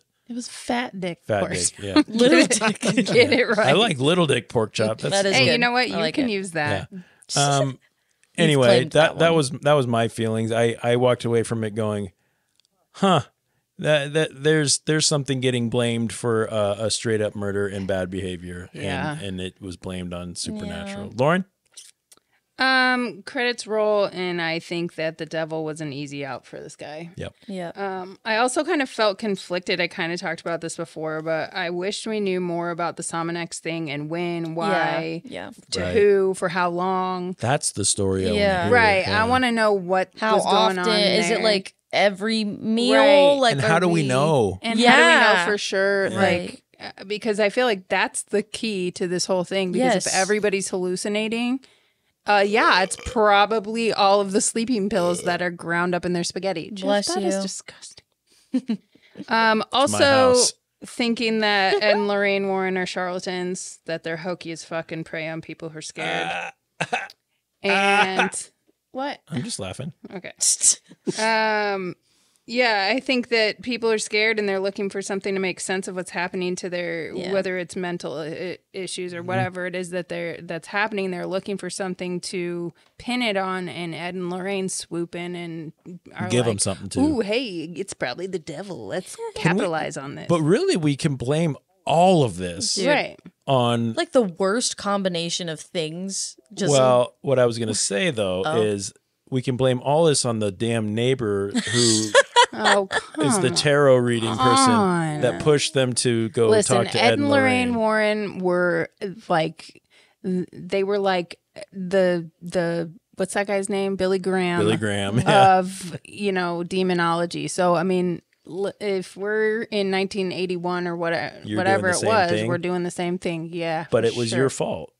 You're the neighbor. I'm not doing it. You're the neighbor in this situation, and this is your fault. You were one. Yeah. But so was Cain. He was born the same year you were. No, he was not. He wasn't even born yet. I'm 42.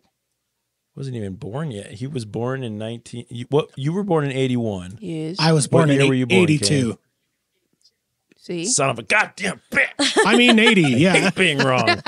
It sucks even more when your sister's the one who's right, huh? I know. Oh, Lord. Okay, Molly, how did you real, I think that the malleable minds of the kids, mental minds, yep. They probably believe that all of that actually happened, even though it might just have been fabricated, which was what I was kind of alluding to when I brought up that stuff that you don't want to talk about.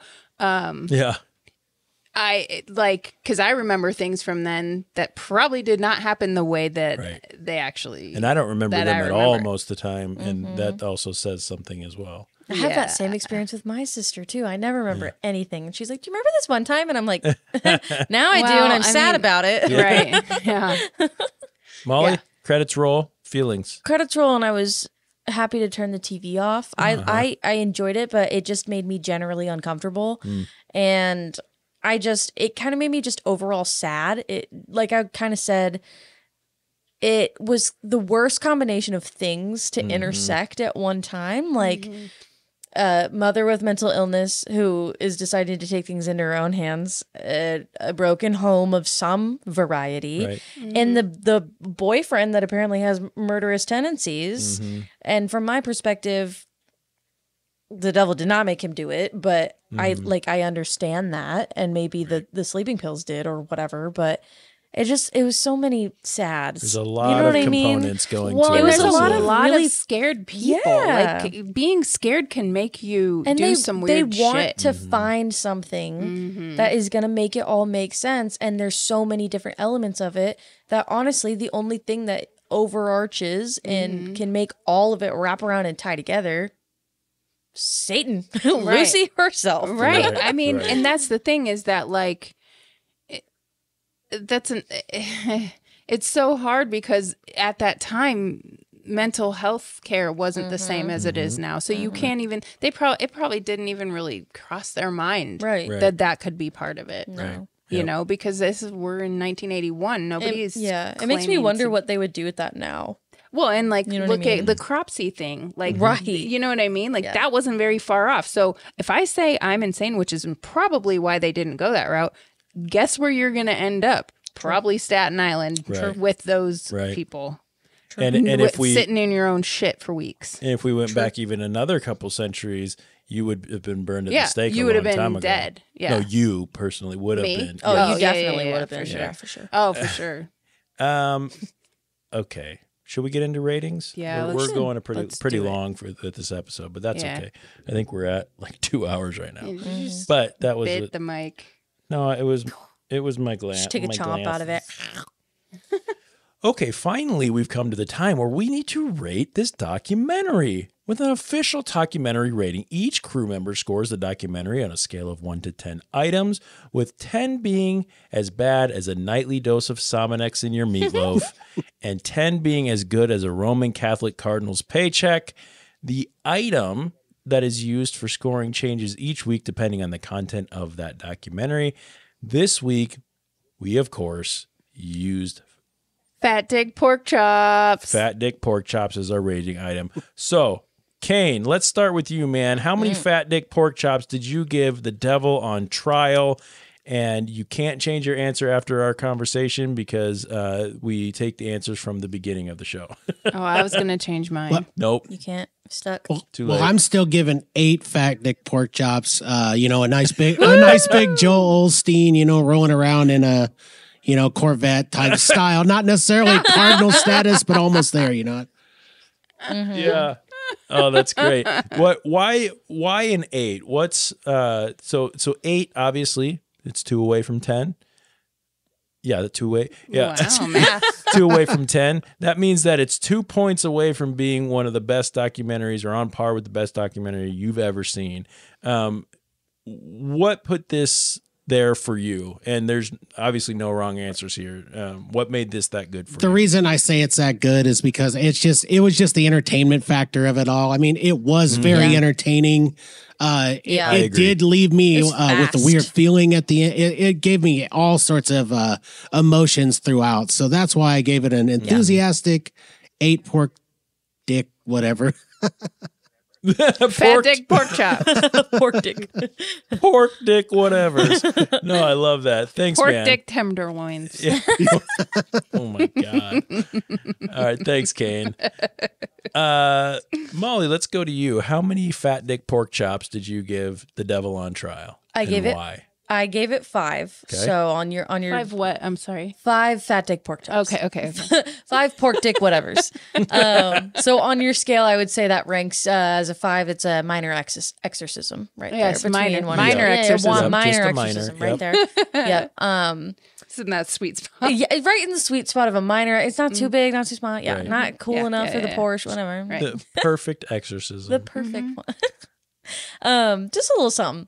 I would agree that I enjoyed it because of the entertainment factor. I thought it was fast paced. I thought it was well done. I liked how quick everything was with like the older clips and the new interviews, and I think they did a great job of telling the story. Me personally, I wouldn't recommend other people to watch it, which is why I'm kind of in the middle. Like, I don't think I would go to my... Oh, you got to watch this. Right, yeah. And I think it's maybe just because the company that I keep feels the same about this kind of, the supernatural as I do. So I wouldn't necessarily like recommend it to a friend, but I did enjoy it. Yeah. I liked it. I thought that they did a great job producing it. It's just the story and the content matter wasn't really like up your alley that much. It wasn't like so. I think honestly, if it would have had more to do with the trial, it would have been a little bit more my thing. Just because like more true crime, less paranormal. Yes, as we've learned, I really like the true crime portion of things, and seeing how that plays out in the court of law would have been more appealing to me. And the audio really did make me just very like uneasy. Yeah, it made my skin crawl a little bit too much. Where I was like, I need a warm bath. I'm like, yeah. All right, sister. It's time to talk about fat dick pork chops. Well, I gave this 8 extremely obese dick pork chops. Dick pork chops. Okay.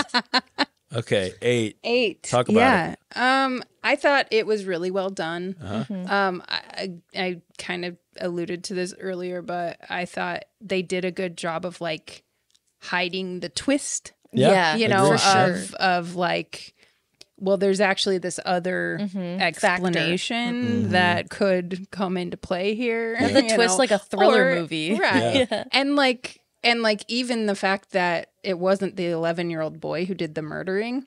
Yeah, like I had no idea. I assumed it was the 11-year-old boy who was going to murder. Great fucking point. We didn't talk about that at all. That twist. Yeah, oh my God. I mean I thought that was a twist. I thought the whole if you logical explanation was a twist. So it kept me on my toes. I was like, oh shit, didn't see that coming. Right. So I thought this was good. I thought this was a fast paced. I didn't lose interest. It did kind of creep you out a little bit just because any child's maniacal laughter is creepy as shit, right? Regardless of whether they're trying to or whether or not it's demonic possession or whatever, it's still creepy. But yeah, okay, yeah. 8. What's funny is if you go back and watch the trailer now after having seen it, which we just tried to watch it earlier, you can see it for what it is. And you can see that they're not claiming that the kid did the murder. Right. But when you don't know anything about it and you watch it, you just assume. You're making an assumption. So I am on par with Molly on this one. 5 fat dick pork chops from Jeff. I hate the reenactments. I hate reenactments. I don't even remember them. It's pretty much what all of the stuff around, anyway, that takes me out of it. I am more true crime, less paranormal as well, but I also didn't hate it. I thought it was, the music was subtle enough to keep it intense, but not like Sleepless Unrest where it was super cheesy and over like the top. The top. Yeah. So it was good. It was bad. It was right in the freaking middle. So, after averaging everyone's you need scores, a minor exorcism now. I know. The official documentary rating for The Devil on Trial is 6.5 fat dick pork chops. Woo! Thanks to all our listeners for tuning in and conjuring the spirit of Cain and joining us on this wild ride this evening. Douchebag. You're a douchebag. Cain Stevens of the Cain Stevens Super Show. Thank you so much for being with us tonight, man. This has been a lot of fun for me. I hope you enjoyed yourself. If you ever need other people to join you on your show, you've got 3 people in the room that would be happy to do that. Yeah, hell yeah. Well, I'm dying to have you guys on the show. I would love to. I'd love to do kind of this same thing, but in a different way. We could watch maybe another documentary and just kind of do it my style. Yeah. But I really enjoyed this, man. Absolutely. The way you guys do this show is good. Is really fun. Like I do a lot of interviews with people, and this is definitely a one of a kind interview for me. So I really Thank do you, like man. this show, man. That's so kind. Thank you very much. I really appreciate That's that. so nice. Keep doing what you're doing. Tell our listeners again where they can find you, what your show's called, and probably on all this stuff. And I'll put stuff in the showy notes as well. Talk about your show one more time. Yeah, for sure. Just if you guys get a chance, check me out. I'm only a hop, skip, and a jump away from Blomaha. So, and I do the Cain Stevens Super Show. I'm also a musician, so you can find me under Cain Stevens on Spotify and everywhere you can get music as well. But I would really like you guys to just check that stuff out. I have a couple albums out. My new single, Concrete Heart, is out. And just check out the Cain Stevens Super Show and get super with me. Awesome. Now I understand why there's a guitar and a little drum thing in the background of you. A little drum thing. Little drum thing. Well, I think it's one of those ones that like you put headphones on, so That's that it's an not electric loud. drum. It's an electric. I use that for really bad drumming on my part. But I do play a lot of guitar. If I could pan the room, this is my studio. I shoot podcasts here and stuff too. Cool. So yeah. Very cool. Very cool. Well, thanks again, man. As always, thanks to the crew in the room, Sister Lauren and good golly, Miss Molly. I like Sister Lauren. It's almost like a nun. Yeah, you I am like actually Sister Mary Lauren. Yeah, Sister Mary Lauren. A nun tarot reader. Thanks for getting the demon out of me earlier. Hey. Sorry, Molly, it's in you now. That's understandable. But I'll take it with me. It's okay. Shall we talk about next week's episode? I think we shall. All right. Next week, we have a film that I think is not only going to be extremely frustrating, but also extremely terrifying, especially for any of us and any of our listeners who are parents, okay? And want to be able to trust the healthcare system. Oh, God. As a medical team tries to understand 10-year-old Maya's rare illness, they begin to question her parents, and suddenly Maya is in state custody, and her parents begin a desperate fight to bring their daughter back home. We are going to be watching the 2023 film titled Take Care of Maya. Has anyone here heard of this one yet? I've seen it, and I've been following the court stuff because Really? it just got over with. And it's heartbreaking. Yeah, this doc is heartbreaking. So don't ruin any of the stuff, but from the trailer, if you guys go watch the trailer, wow. It's insane. Yeah. And wow. it's devastating, and the court case is, it came out and then the court case started like almost immediately after, and so at the end of the documentary, obviously it has like where they're at in the proceedings of trying to get into the court. So the turnaround time of Netflix releasing that documentary and then everything starting is like crazy happening like right now. Like it's Lauren, have you heard of this one? No. predictions. What are we talking about? I don't have any idea. Cain, how about you? I've never heard of this doc in my life. Based on what Molly and I just said, Lauren and Cain, you guys have any thoughts of what this is going? I like listening back and hearing like, this is what take care of Maya. I assume that they're like, some kind of neglect or something that they think the parents have done, and so they take the child out of their custody, and now they're trying to prove that they didn't do something. I don't know. You're not that far off. You're pretty accurate. Yep. It can be streamed on Netflix, so go check this one out. Very good. Yeah. As I said at the beginning, rate and review our podcast on all the stuff. If you've been listening this long, go to our social media or our YouTube and comment one word. Cain, what's the first word that comes to your head? About what we just did? Anything. Any word. Random word. Worms. Yeah, good one. It's a good one. Worms. I have some concern about why worms is what came to your head. Is it because of fat dick pork chops? It's fine, though. We were good. The worms crawl in. The worms crawl out. Worms crawl in. Worms crawl out. Out to play.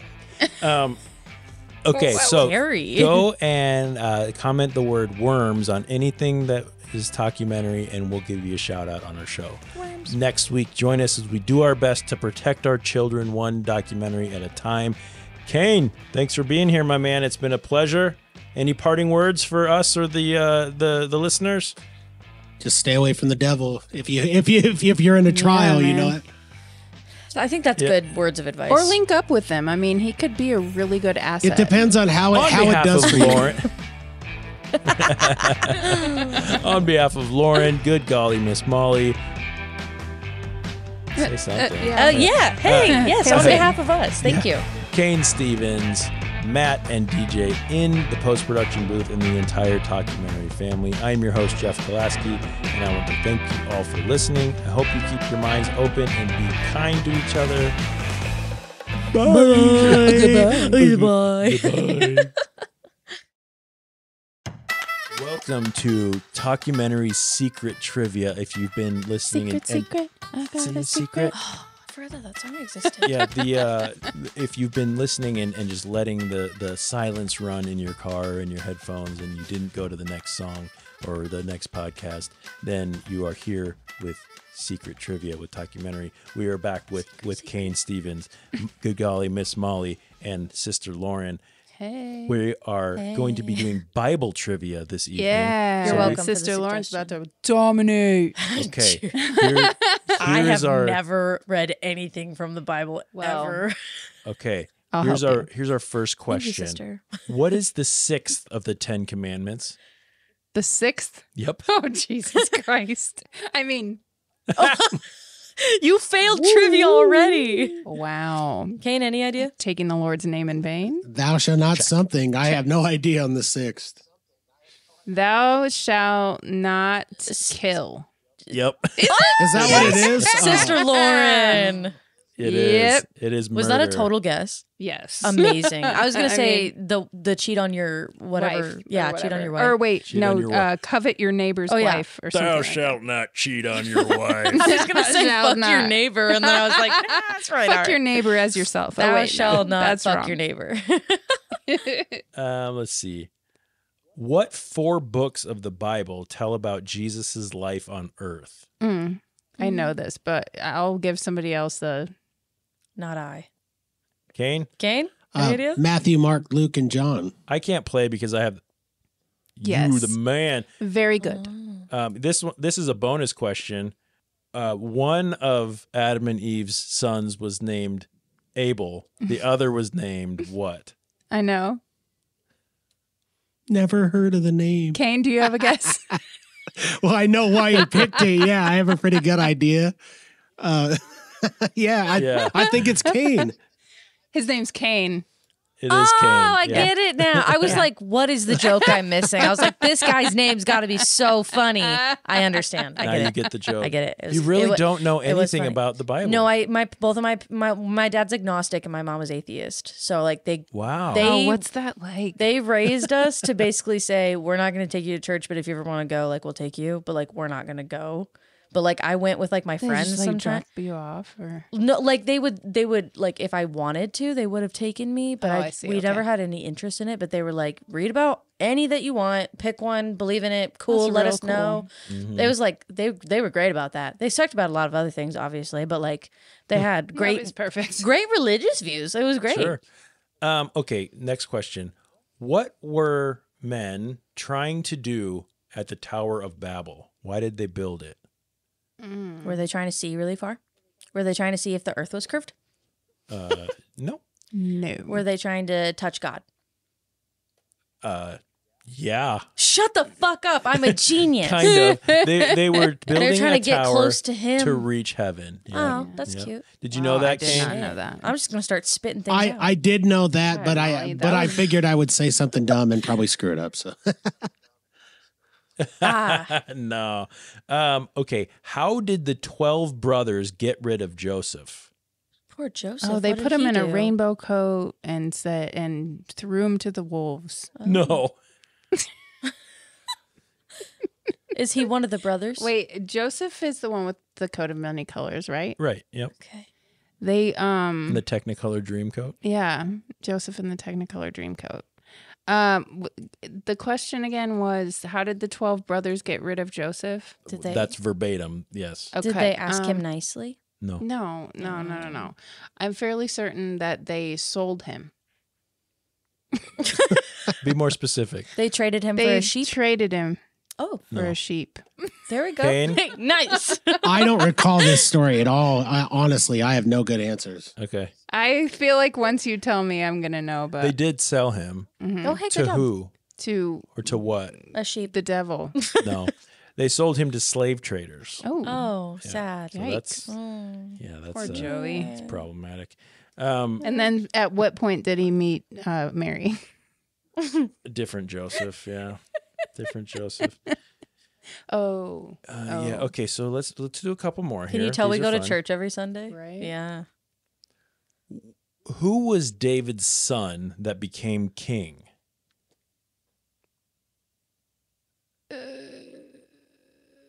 Paul. No. Saul. Is it Saul? What? Saul. No. Close with King. Saul. I mean, continue the Sam. name. Solomon. Solomon. Nice. Yeah. Solomon. Yeah. Salami. Killed it. Yes. Saul. Salami. Saul Goodman. Saul Goodman. Great show. Great show. Oh, this has gone into like medium questions. Oh, hey. Ooh. Lauren's excited. What was Sarai's idea for Abram to have a child? Wow, that makes no sense. Not at all.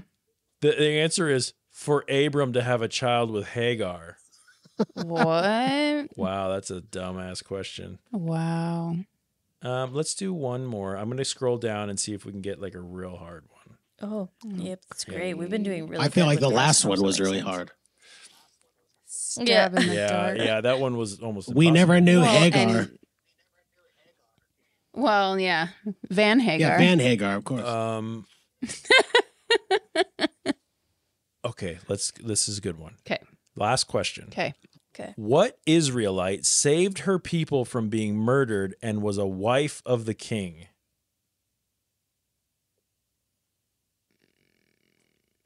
There's only like 2 women in the Bible. I was about to so say, I choose only one. know one, and it's Mary, and I don't Okay, think there's it was more than her. 2, I guess.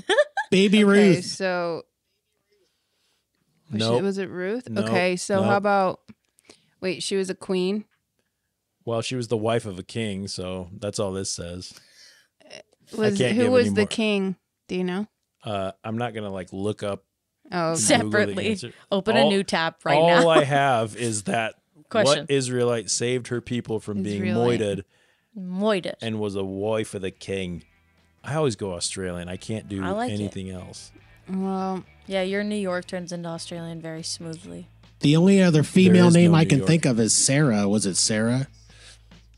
No. Okay, was there's it much more. Bathsheba? No. Was it? There's way more women than 2. I keep forgetting about all these women. Should we just start naming Esther? women's Yeah! names? Yeah! Great job, Sister Lauren! This has been an episode Guess all the names in the Bible until you get it right. of secret trivia with Talkumentary. Secret. It's been wonderful. Thanks, Cain. Thank you, guys. Thanks, Cain. Thanks, Molly. Thanks. Thanks, Lauren. Thanks. Thanks, listeners. Be kind to each other. God bless. Goodbye. Don't forget about the worms. Forget about the worms.